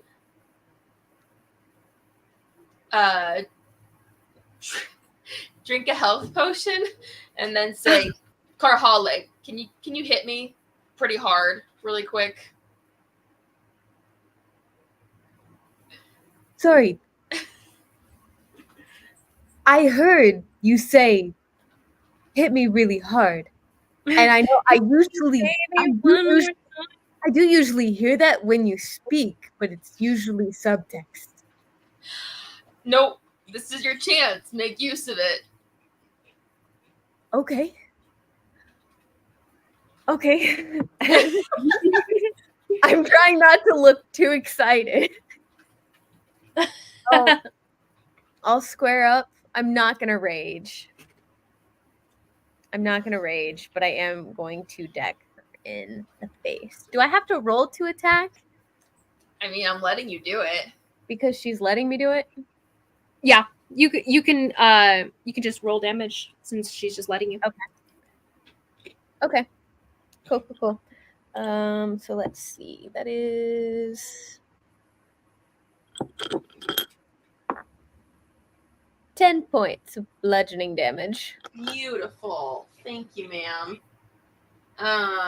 So I get a key point back, and she's like, okay. Thanks for calling. All right. Like wipes the blood probably from her nose. She's like, yeah, the amount of damage that I just did would kill an average person. Just I know. That's awesome. I love this. Adine is just looking at everyone very confusedly because, silence mainly this whole time. Shy is still fiddling with the stuff from the bag. What? Sorry, it's a telepath thing. You wouldn't get it. I'm not. They are. Did you connect to Adine? I said that out loud to Adine. Yeah, and Atol goes, they do this all the time. It's kind of annoying. And she just kind of goes about her own business. Sorry, she can only have so many in her head at a time. Yeah, whatever. She continues. She's a little miffed, and she goes and sits next to Shy and starts perusing some of the stuff too. I love this. Okay, so what was I asking him? Basically, and she's gonna. Yeah, I'm gonna take thoughts. I'm gonna read his surface level thoughts.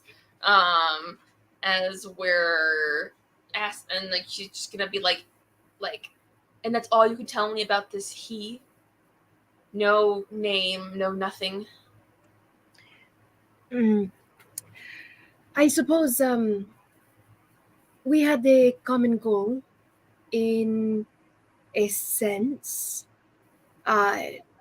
She wanted to free such a creature, and we wanted to kill such a creature. Wait, so she wanted to raise it, he wanted to kill it? That seems to be what he's saying. Okay, well, I'm doing surface thoughts right now, so... He goes, "It is very odd that this child is as inclined in the mental arts as she is.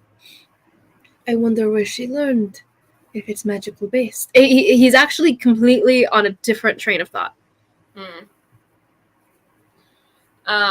He is confused about you at the moment, and that is what he's concerned with. Lovely. He's thinking it through.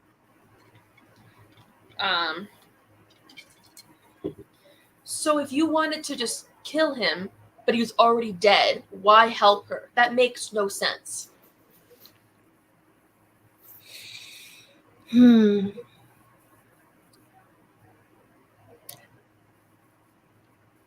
I suppose she must have been mad. No. Why were you helping her with this, with raising him, if you just wanted him dead? That makes you mad.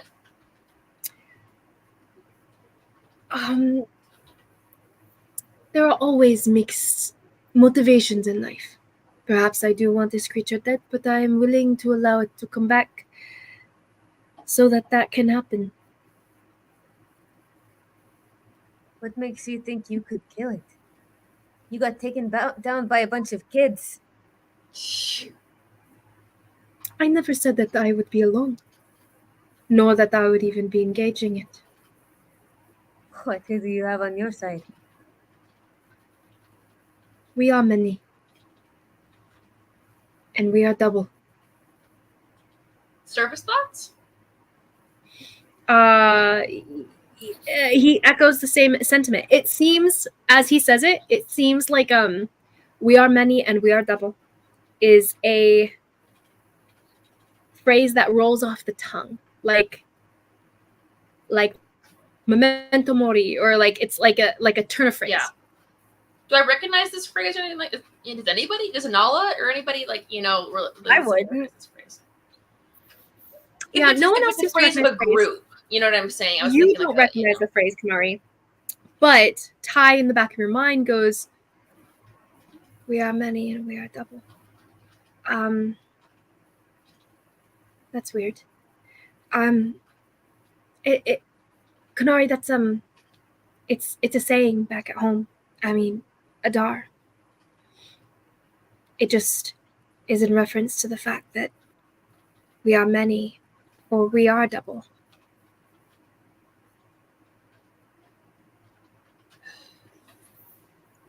I don't know where to go with this. He's being so evasive, and I don't know what to. Questioning NPCs. It's so hard. I know. totally get you guys. I hate it too. He goes, "So, as this is a conversation now," and he seems actually more at ease speaking in his mind than he does even out loud. But he goes, "As this is a conversation now, perhaps you can explain to me why you pursued us, why you came in to destroy the Blue Spider's plan." I mean, Are you dim? she was Why are killing you children. What? He thinks there's a pause, and he goes, "Ah, so altruistic heroes then." I'll say this. I'm saying this out loud. I don't know if I would call us heroes so much as people who don't like murdering people. Well, he looks all over of to the us. side, raises his eyebrows. He was over at what? He looks over to the side and at like multiple like remains and cinders of just townspeople that like were fodder and everything. Raises his eyebrows, looks back at you. Yeah, and Kanara's kind of just like, well, most of us don't like that. It seems you brought a group of people that were barely children in level of warrior, and let them die at the heart of battle. If that isn't contrary to an altruistic hero type, I do not know what is. I respect the choice, though. Very strategic. I wouldn't Don't call us heroes. want your respect. Sorry, what? That's why I said I wouldn't call us heroes. And there's a bit of a smirk on his in the telepathic voice. Yes, I don't believe we would. So tell me, why are you here if not as altruistic heroes? Well, I mean, the rest was to actually, save innocent lives. You set the city on fire. So there's And that. killed children, and we're gonna bring back something evil incarnate, it seemed like. I admit Yuji Wan's methods were crude at best. But sometimes the ends justify the means. You understand? They were crude because she used a monster to eat them rather than just throwing them out in the desert.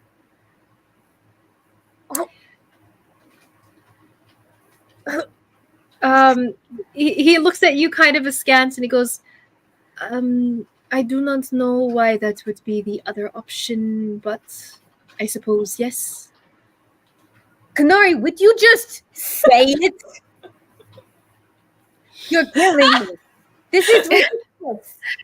He looks between the two of you.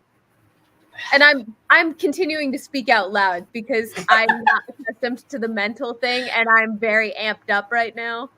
Mm-hmm.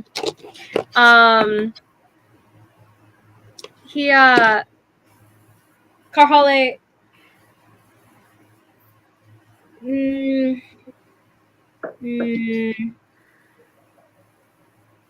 I feel bad for Nathan. Should I Give me a wisdom saving throw, Karhale. Should we pretend that that I have another telepathic thought just for this conversation? Shia and Nadine are getting to know each other. Nadine's like, don't worry, my friend. You will be a great warrior come soon, I'm sure. You're very odd. Why do you look this way? But yeah. Anyway, Karhale. Okay. I thought maybe Shia was going to say something. 12. A 12? Yes. Oh, amazing. So tell me, please. Oof. Well, honestly, I mean, you don't necessarily have to say anything. He just dips into your group's connection to Yuji Wan and whether it's deeper than what you're saying. So, like, basically your past with Yuji Wan and, like, why you guys are here, in essence. So he looks into all that. He'll see a bit of Jezrien. He'll see the bit of replacing. He'll see the connection you had to the Western Winds. He'll see all that as he kind of flashes through memory. You don't feel this. Comes back to himself. Huh. Oh wait, he'd see the bit of. Would he see the bit at the CN house where we saw him? Yes, he does. He sees all the connections with. He basically runs through every memory of Yuji Wan, like throughout, in a sense. Can I push deeper into his thoughts?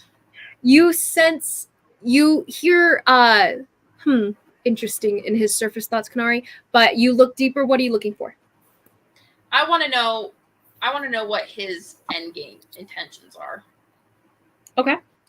He rolls a natural 19, which is kind of nuts because I just rolled a 19 on this die and I rolled another 19. What the heck? Plus a lot, so he passes. Well, that sucks. I don't think I can do anything to give him. Where is As Nemo to give him disadvantage or whatever? His mind and you're pressing in. You feel like this combative like shove at the hand, like at the reaching of the mental tendrils, I suppose. You feel this like initial smack away of the tendrils with like just this like fighting of mental power and everything. And the shove itself is very powerful. It's very strong, and it shoves you out in a very firm manner, in a way that you haven't been shoved out before. Normally, when people shrug you off, it's almost unintentional. Like they don't even realize they're doing it. They're just kind of like their mind almost shivers, and you lose your connection to it in a sense.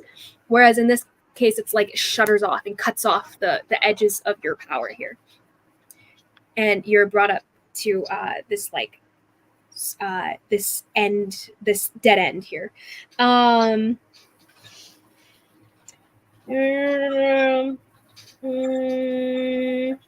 you are shoved out of his mind officially. Yeah, I know. But not before having noticed that he seemed to gain interesting information, because he had said like, "Oh, interesting." And he goes, he does that little clicking of the tongue kind of thing, but in the mind.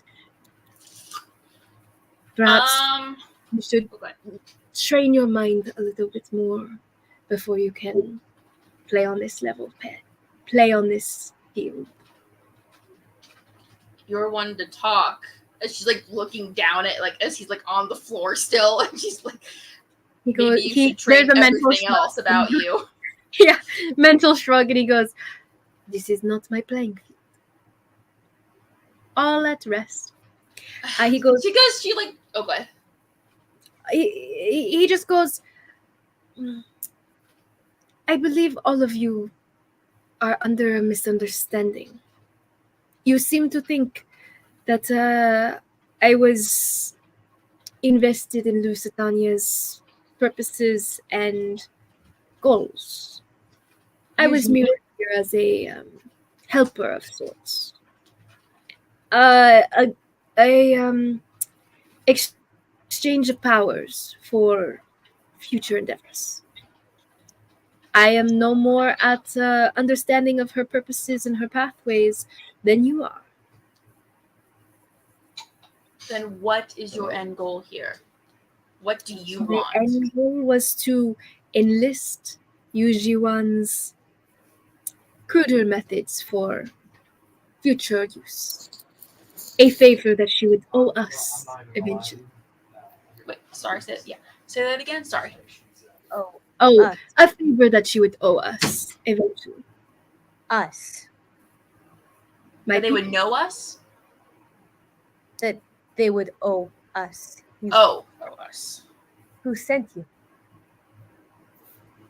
We did. You don't speak in some clear words. I'm going to hit you again. Would you cut it out with the Corey crap? That's not as cool as you think it is. It's very annoying. I just want some straight answers. He looks at you and he goes, "You know of the Corey?" He looks at you again, and something seems to click in his mind. Did you finally figure it out? You are one of the freed ones. It is odd I didn't realize you would have a body. I see. You didn't think I would have a body?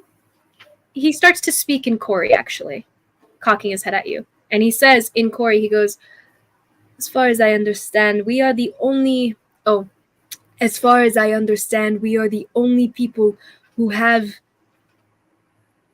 gained bodies in the transition. And it's led with a question. You don't understand this, Karhale, nor Anala. Yeah, I know. I know what he's... As soon as they started speaking another language, throw my hands up, walk in the other direction, seething. Do you say anything, Kanari, back in Corey? And Ty's like, "Oh." I'm asking Ty, what does he mean? They're the only ones who got body. I'm so confused, Ty. I actually have no idea.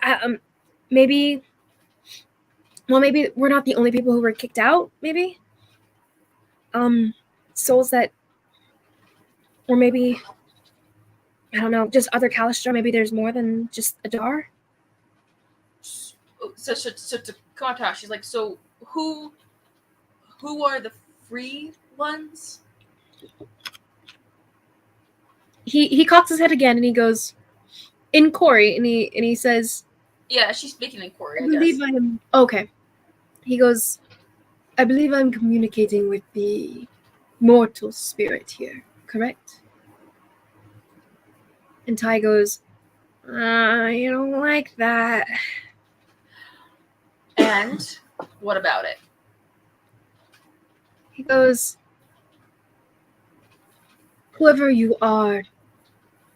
No, he goes, whoever you are, Corey friend, know that this prison you find yourself in is self-wrought. You do not have to allow others to take the reins, so to speak. It is your choice. And Ty goes, He's trying to talk to Ty, basically. And Ty goes, Kanari, you should pretend to be me. Maybe he'll talk to you. That's a good point, I guess. Oh, what can I do this? So, okay. Let's see. So, and from the way Ty has always spoken in Corey, it does have an accent to the way you normally would speak the words. It's almost this accent that can only be given telepathically rather than verbally. Like if you speak Corey out loud, it just sounds different no matter what than when you speak it in your mind. But I am speaking in my mind, so I can speak it. Okay. So I will try to imitate her accent, I guess, as best as possible, and just be like, and how do you know that I'm not the freed one? That I haven't broken these chains long ago. Roll me a performance check or deception check. Okay. 13? I am so the wrong person to do this, but it's fine. He'll roll his insight. You said 13? Yes, ma'am. That's so funny. He gets exactly 13. Dang it. And he cocks his eyebrow and he goes, I would be willing to speak candidly, but only with Hikori. We Koi must stick together, you see. So, from what I'm gathering, is basically Konotash, he's let this, or whatever Corey is in him has taken over his mind, probably. It's almost what he's implying, from what you can tell. Can I let Ty speak to him? Like, is that a thing that can... I don't think you've ever tried. So, but like, Ty, do you want to try to speak to him? You don't have to, because I know this is very uncomfortable, and he is disgusting, and... Kanari, I can if you want me to. But I'm wary because living is good, right? It's wonderful. And if what am I trying to say? Kanari, it's addicting. I don't know. I swore off of it a long time ago. And I promised myself and you when you were younger that I would never take your place again. I would never take another's place again, rather. I've never done it to you.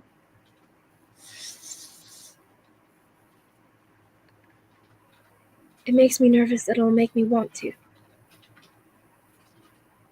I can respect that, and I won't ask it for you. He's not worth putting you in a bad position. We've made this far with no information. She kind of chuckled to herself.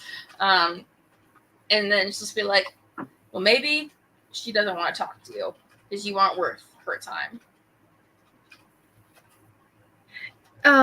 He goes, nonetheless, I hope your Corey knows that there's a path that isn't locked within flesh and bone. How? And he goes to the rest of you. What other questions do you have? I have answered them rather well. Perhaps you can offer me my freedom in exchange for more candid answers, if that is what you wish. Otherwise, perhaps you just kill me now and do away with the middleman and the waste of both of our time. Nice. What did he have to gain here? What was his game? Knight was a lackey of Yuji-wan. His goals were her goals. He did as she ordered. He did as she ordered with a maniacal sadism, perhaps, but that is why. You know why he followed her? I would assume. I would say personal belief is perhaps unrequited crush, unrequited infatuation, perhaps devotion. Okay, I can see it. And what do you Perhaps know of they were related. I do not know. Jezreel and Quasimodo? What's the name of Quagamus? Quagmire. Were they replaced / live / all those things? We know that Nide replaced Jezreel and made a deal with the dragon. I need to know what's happened to the dragon and where he is. Roll a persuasion check, Karhale. And he goes, I'm not directly involved in what goes on in this nation, and in relation what Yuji-wan was enacting in this nation and her further purposes. But what did you get? I did really good, but I feel like I should add. Well, it's a 22, but I'm thinking about adding my inspiration to it. Up to you. This is very important information. I'm gonna roll it. So, 28. Nice. Okay, amazing. He rolls his eyes and he goes, to be honest, I am not involved in this country. From all that I know about Yuji-wan's intentions here, are mainly because she ordered me to, and he nods over at the unconscious priest, to order, suggest the priest help her in finding the children of Jezreel. He was here to seek out allegedly captive children, descendants of the royal line, the Soul family. Since there is no more line of the royal to replace the dead king, they have convinced this priest that the children are alive and well, just hidden away, and that discovering it would be the best choice they could make. I believe the lie I was told to give was that the person we were resurrecting was one of the perpetrators of the kidnapping in the first place. From what I understood, this was untrue, obviously, and that Knight himself seemed rather amused about the farce that I cast over the eyes of the priest. The priest believed it and has been working with us since. Um, I do not know. Perhaps there was a seed of truth there, but it seemed that she wanted complete control of the city and was about to gain it, to be honest. Pretty much had it. Does that answer your question? It seemed to me that Nide was directly amused by the concept of the children living. Whether that meant he killed them himself, ate them himself, I do not know, but nonetheless. I could give you a boon. How about this? My freedom in exchange, I will interact with a dead individual for you. That did not remotely answer my question. I asked him where the dragon was and if he knew anything about the deal. Oh, I don't know what I was going with, but in his defense, he's been punched multiple times, and he's very sporadic in his mind right now, a little woozy. He goes, a dragon I do not know anything about. I have not heard about directly. Well, let's roll him an intelligence check, see if he's discovered this. Ooh, actually, natural 20. So he goes, well, it did occur to me as amusing. Every time the concept of the dragon having been killed was brought up, it amused Knight. So it seems to me that he probably was not killed long ago, like the city believes. And it also seemed to me that the book that one of the journals of Xian Wei's, as we were using it to resurrect him, but also seemed to have markings of singed markings of magical fire, because only magical fire could burn such a book, cast in such a way, protected in such charms. To me, I was under the impression that they gained the book in a deal with Kawakimas. But as far as the children are concerned, perhaps he fed them to the dragon. Okay, so that's what that's what he had to gain. Okay, what did the dragon gain? Why would a dragon want to fake its death?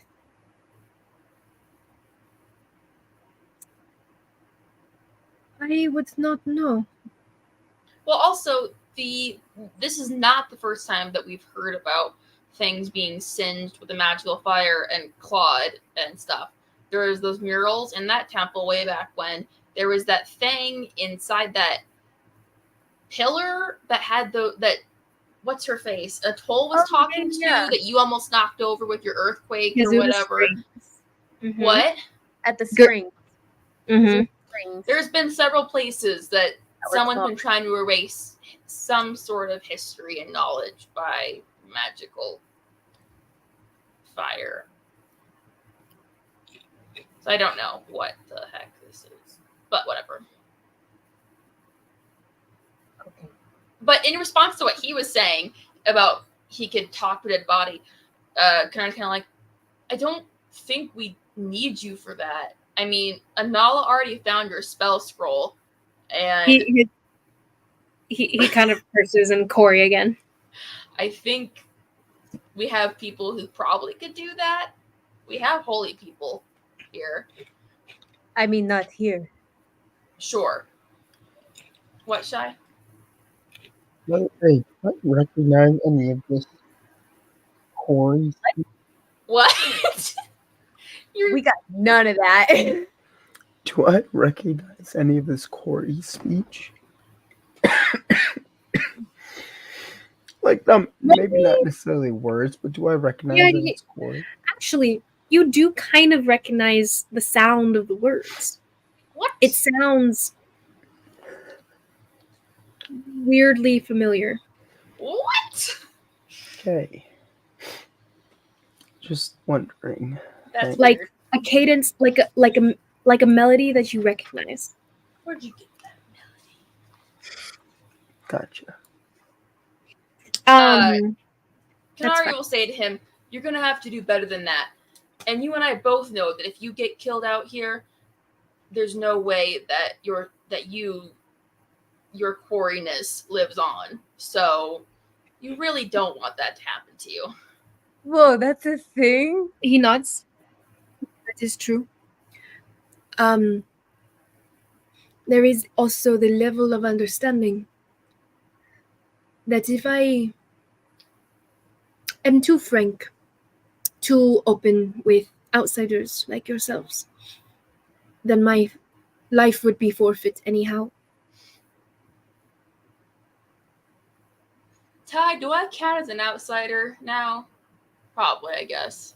I think technically now, yeah. Not that he's necessarily aware that we're ex insider, now outsider. It's fair. So she'll say to him and Corey, I mean, you can talk to me. I mean, I was born in Adar. He goes,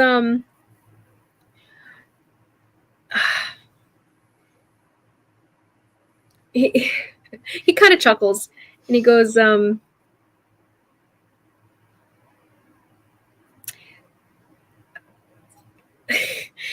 you are pulling at straws here. Obviously, you never grew up in Adar. I would be able to tell. So how long exactly have you been liberated?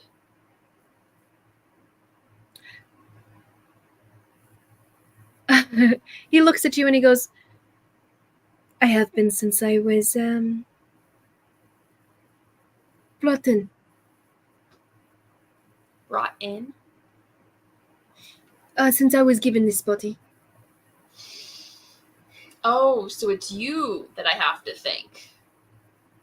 For what? You know, you really are your own worst enemy.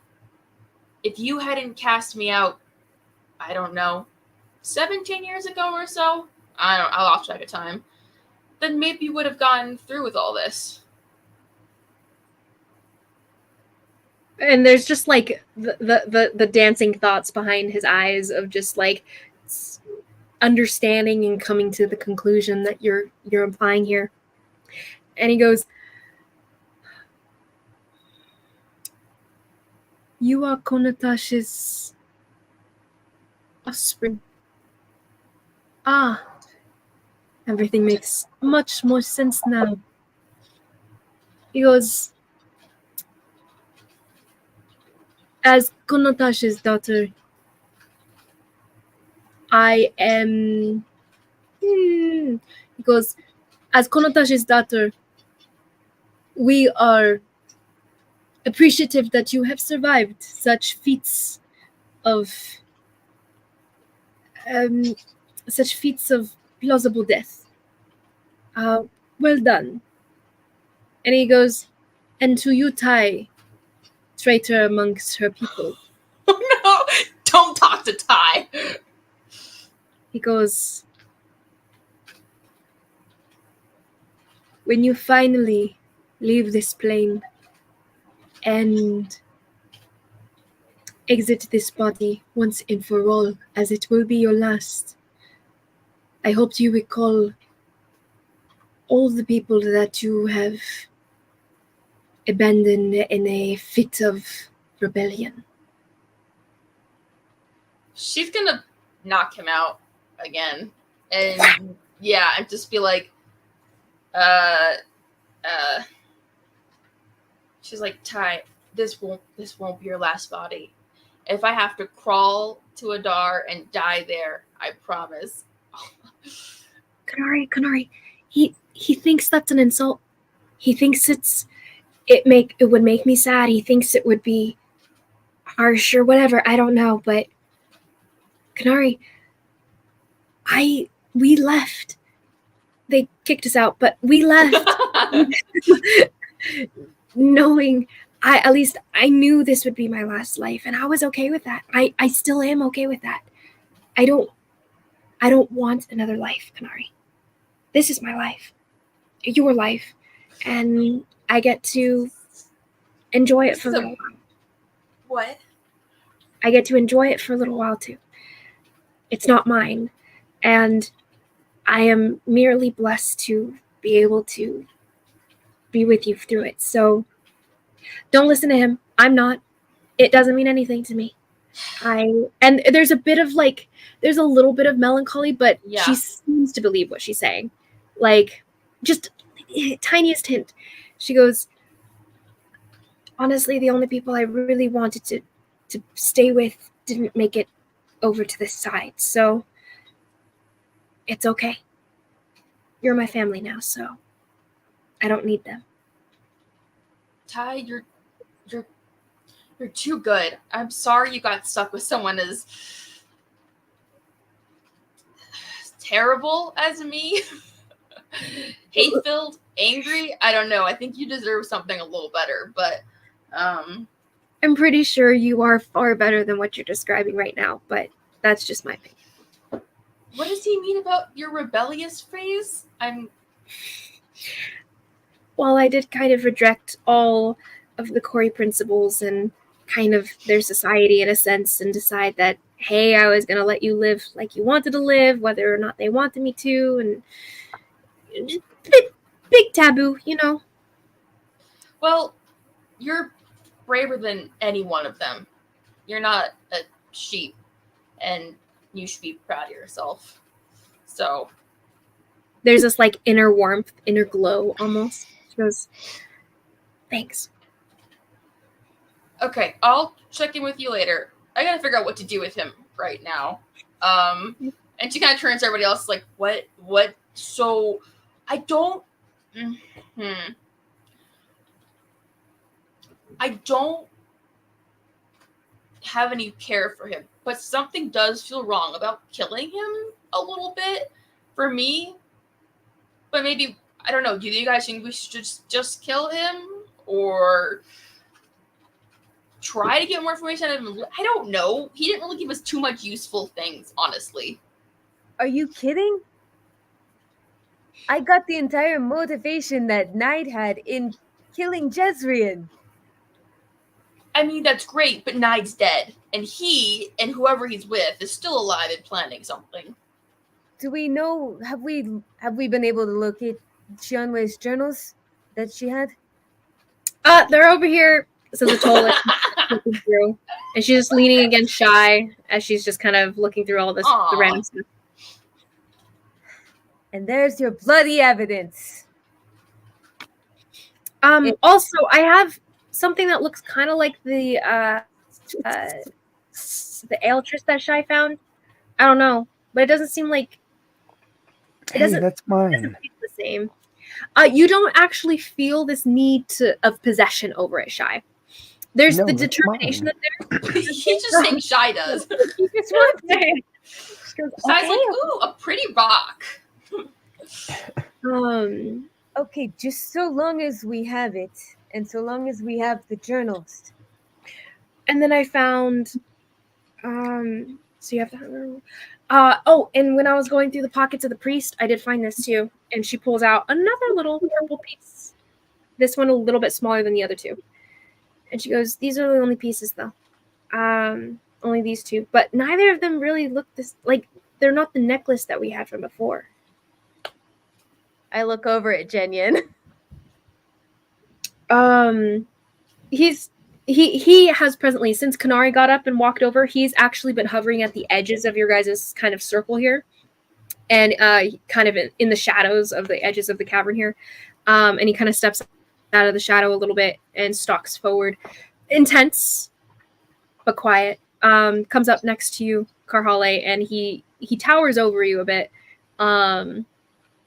Little disconcertingly, just based on your guys' past interactions. But you kind of like breathe through it a little bit. And he pulls from around his neck and like with a little bit of a jerking tug, and he's gonna roll a wisdom saving throw. And he actually passes. Yay! I was gonna give him a shot of tea. There's a little bit of a shiver, but he hands it towards you, Karhale. I'm gonna take it with a piece of cloth. Cool. Not touch it with my hand. As it drifts towards you, there is this pulse of need for it almost, and you're like, "Ooh, I don't like that." And he kind of clasp it in the cloth here, and it almost disperses immediately. And you have 3 pieces.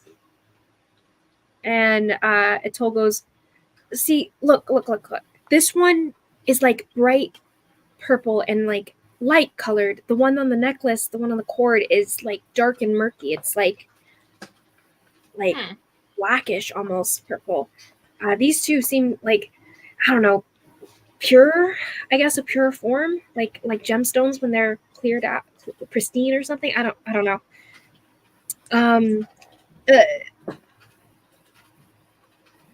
Yeah. We'll figure that out after the city's not on fire. I feel like we should, maybe try to help out upstairs, Atol goes, well, since we live in a desert, they do actually have a lot of like ways to put out fires in this scenario because they have them happen pretty often. So I would assume they're probably already going to be out by now. I think the main thing was getting rid of the undead that were. Oh yeah, Kill- we already did that. Yeah. I forgot about that. Great. Okay. This could have So turned out a lot worse, guys. This could have. We should honestly be dead. One of us at least should be dead. well, we will be if we don't figure out how to remedy the raid situation, but that I guess is a conversation for a different day. Yeah, that's a That's a later us problem. So nice to meet you, Champion of Honor. Not nice to meet you, but okay. That's with sarcasm, but okay. Oh, right. He Yeah. goes, yes, it was my pleasure to meet the Shadow's End. Yes. He nods to you, Karhali. He goes, different though you may appear, seem to carry the legacy of your mothers. I commend all of you for rescuing the city. It was a very honorable choice on all of your parts, and I wish only honor's blessings upon the rest of you for the end till the end of your days. And you, little one, he turns to Atoll, goes, you wear the colors with pride. Nods a little bit awkwardly as she kind of like looks up at him, and there's a little bit of like a lesser hero awe and a little bit more, oh, he's just a regular guy, but also he's still kind of cute. But she nods and stands a little taller and goes, perhaps one day you will be able to take the reins like your friend here seemed to think that you should one day. Champion of Honor, you would do well to be. And he pats her on the shoulder lightly. And she kind of cocks her head a little bit in confusion and then kind of looks at you guys, kind of shrugs. But yeah, so you guys have? Hey, just a random, totally unrelated question, not related to anyone that I would particularly know. If you had a friend who was a deserter in the military and you needed to get him a pardon, is that something you would be able to do? Oh boy. I could probably put a good word in. Okay. I mean, he did it to help out the city. He actually helped save the city in general. He just had to do it Hypothetically, on of his own. course.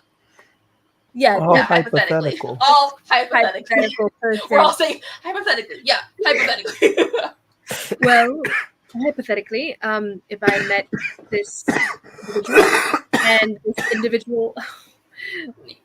individual and this individual had honorable bearing and honorable actions in everything they did, I would be inclined to offer such a vouching for him.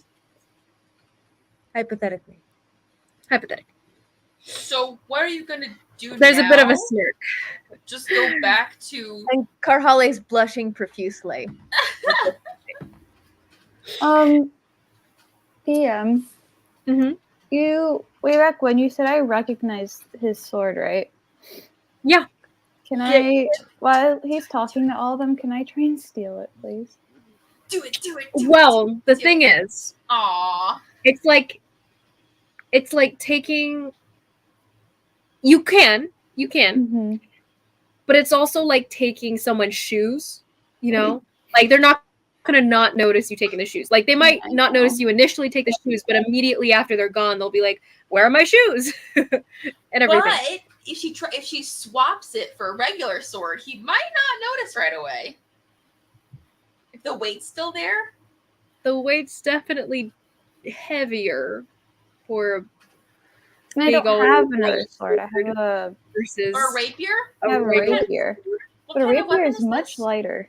A rapier is much lighter. Much lighter than a great sword. Yeah.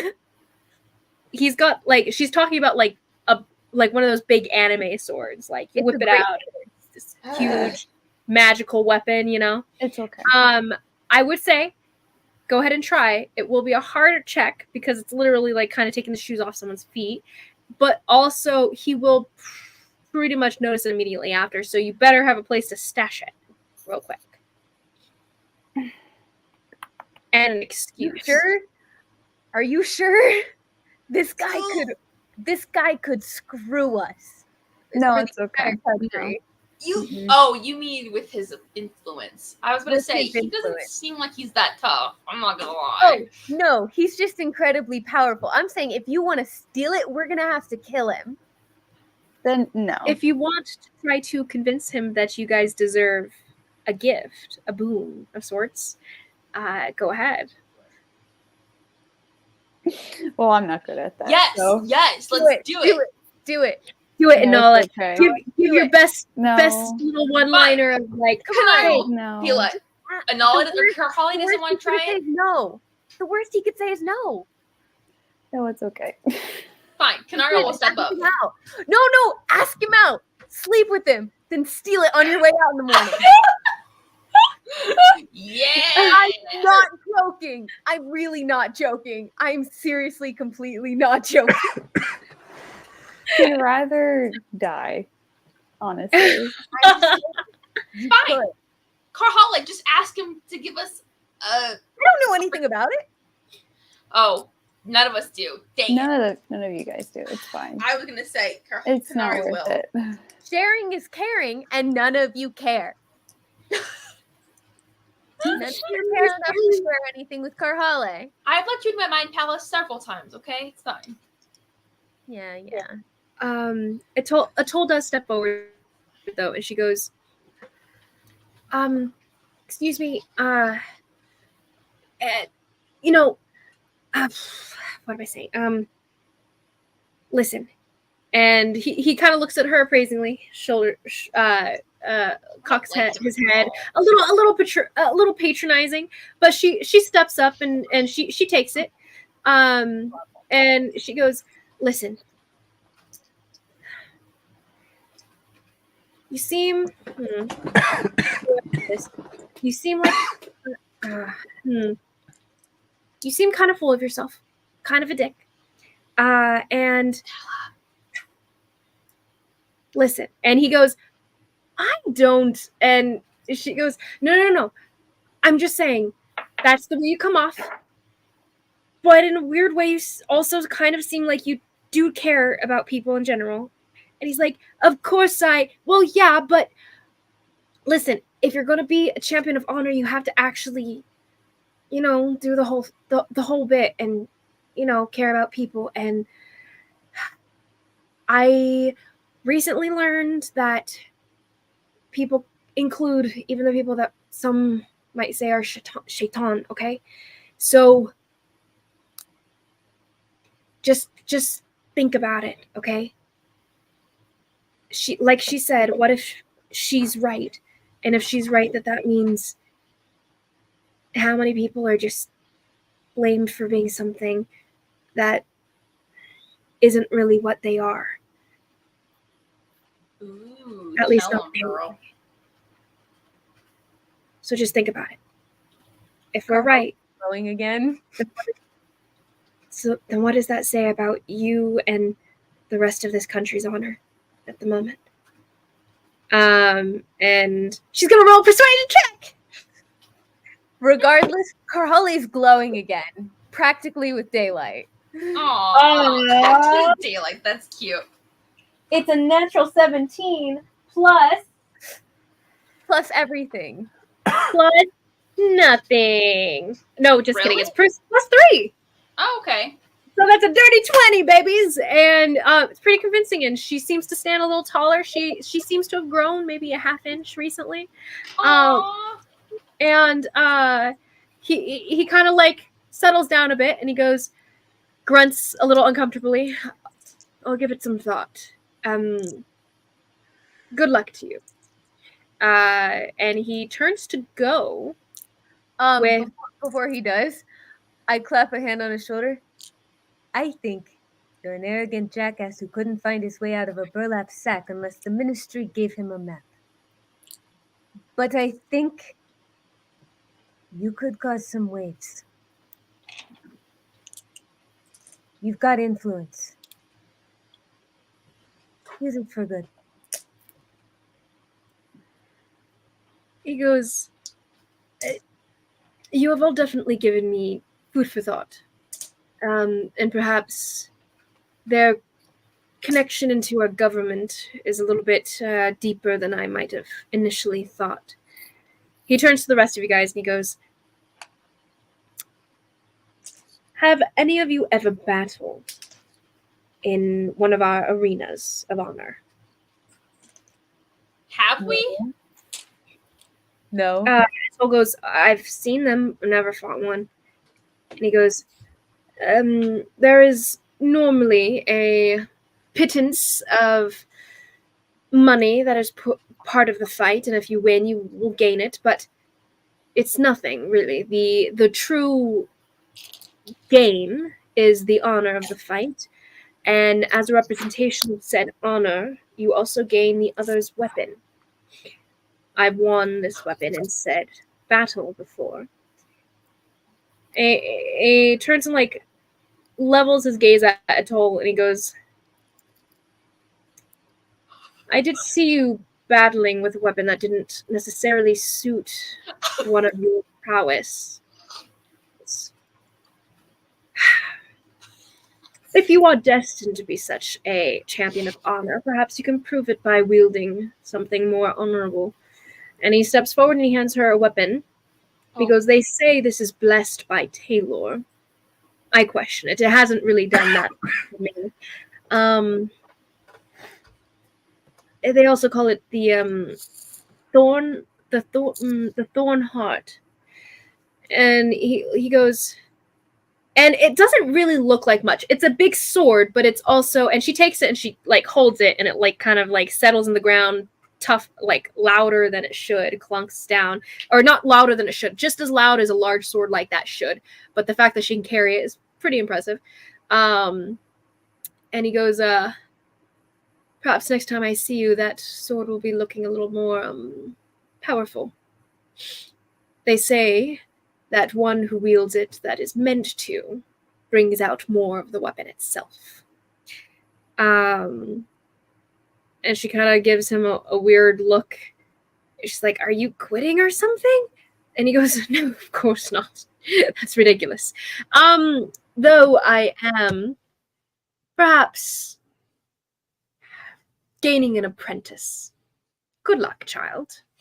And she goes, and she just sputters a bit as he steps away, relieved of a bit of a burden here. And at the threshold, he turns to you guys and he goes, the shadows end. Not bad. And he turns to leave.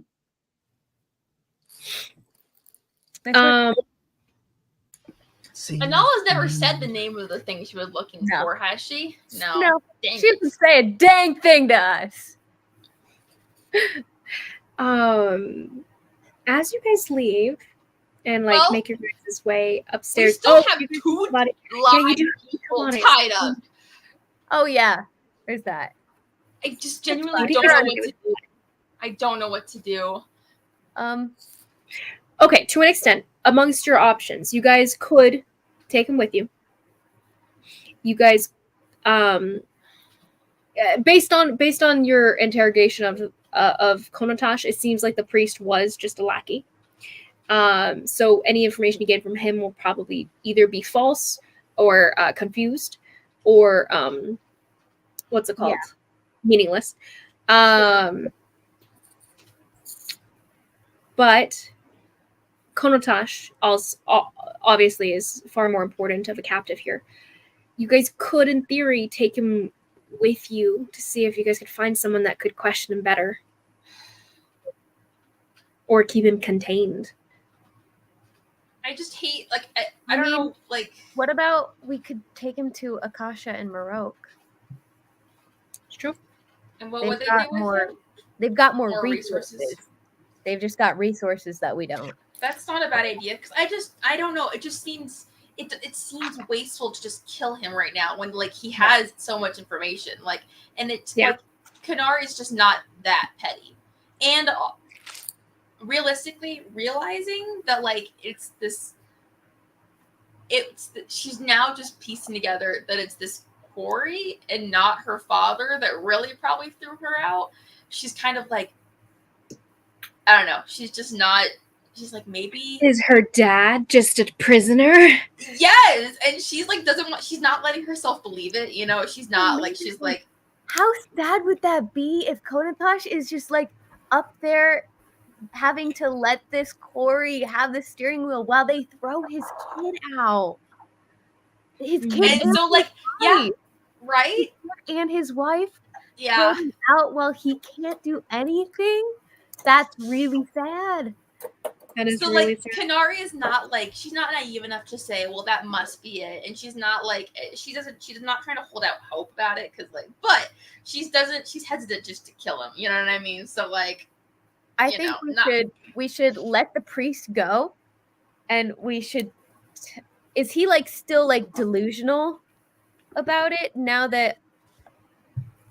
No, when you guys if you guys wake him and everything, if you guys shake him awake or something, he seems to be aware of what's going on and he starts spewing words about shaitans and stuff. I just don't want this guy to like about like the Shaykans that took him, not us. Yeah. Okay, just clearing that up. Oh, I see. I thought you meant, yeah. I thought it was worth clearing that up because I look the way I do. So you're shaitan adjacent. Some really, really bitter people might call you shaitan. Yeah. So does he seem like he was kind of mind controlled by Lusitania? Maybe then. Yeah. No, Konotash said that he suggested stuff to him. Mm-hmm. I think we should just let him go and let him know that the Shadow's End is what stopped this attack. Yeah. And he should bring that information to his superiors that the Shadow's End stopped the attack on this city. You're welcome. Got rid of the undead, stopped the attack. We did all this stuff. I mean, we sort of didn't really get rid of the undead, but it counts. It's fine. No, we totally did that. That was totally our thing. We did that. You're welcome, everybody. Technically, Lusitania was the one who just decided she broke the Stiggy. No, we didn't. But he doesn't know that, so it's fine. Okay. Amazing. Yeah. Amazing. Sure. Roll me, the two of you, roll me persuasion checks, or one of you with advantage. Can I roll just in the telling of the story and what he will relay to others? Herd advantage. All right. That would be a... Oh my goodness, I can do math. 23. Ooh, nice. Nice. Yeah, he's very much convinced, and he seems to take your story with not even a grain of salt. He takes it with like a whole bucket load. And, that sounds gross. Yeah, I think the metaphor itself makes it but worse. A spoonful of sugar. Yes. Ooh, I like that better. Like a bucket. I feel like a bucket load of salt would mean he doesn't trust me. Yeah, it's even worse somehow. That's what I was like coming to. I was like, wait, the metaphor doesn't stand in my implication of it. But yes, he takes it and he runs with it, and he's like profusely blessing you both, and he tries to heal you guys with the remaining healing spells that he has, but he doesn't have very many. Yes, please. We'll take it though. Not me. Them. Yeah, he gives you guys I'd say probably between the two of you guys probably like 12 HP. He doesn't have very much. Okay, that's better than nothing. Yeah, and you guys are able to return with him, and he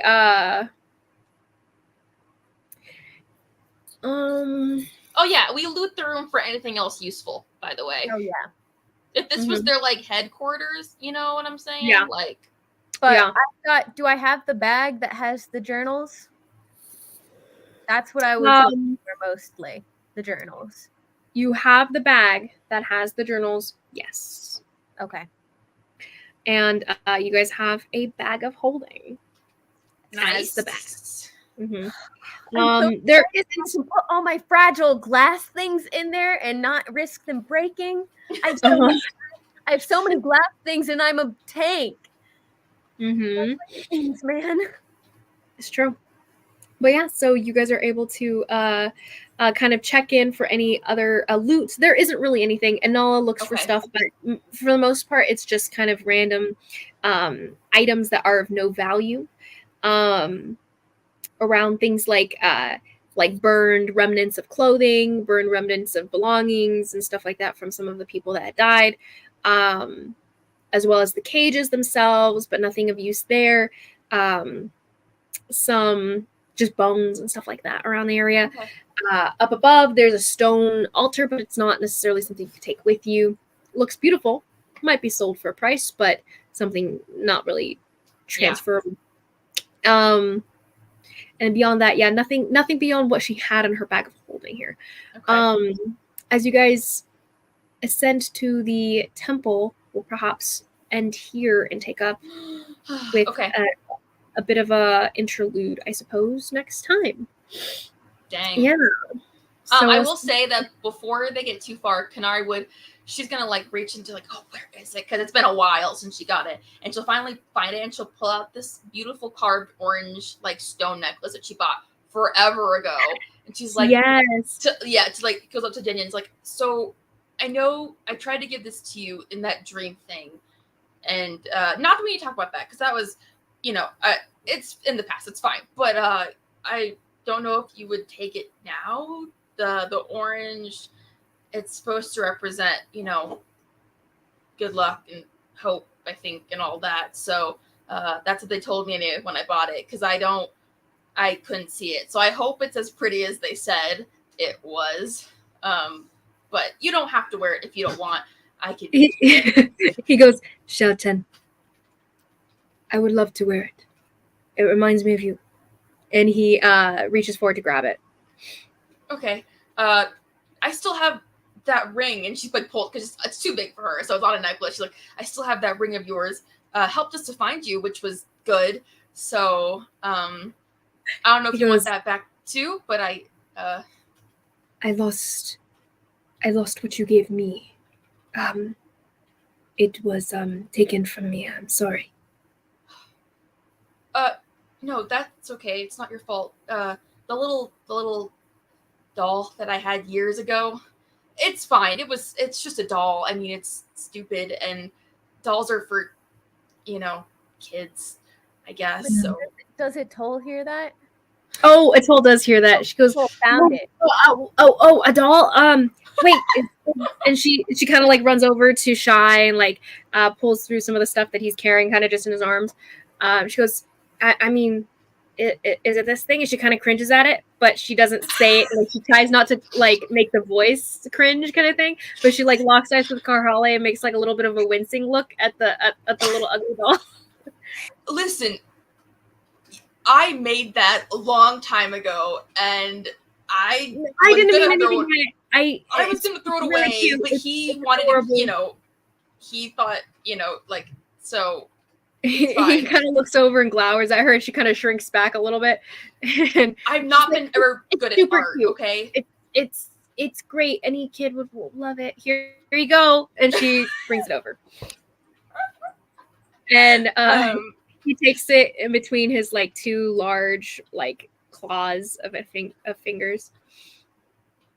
And he's holding it in his giant palm and everything, and he tucks it back into his very ripped up tunic at this point, but still there. Nice. Mm-hmm. And yeah, she's like, okay, cool. Glad I gotta finally give that to you. Okay, and we'll keep going.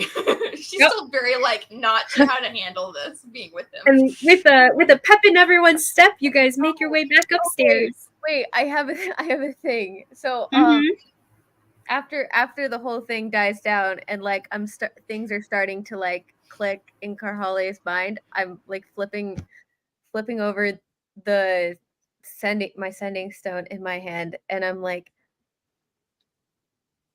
wait a minute. Did he mean?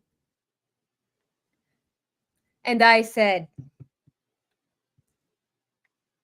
great. Good, Carholin? Wait, what are you talking No. about?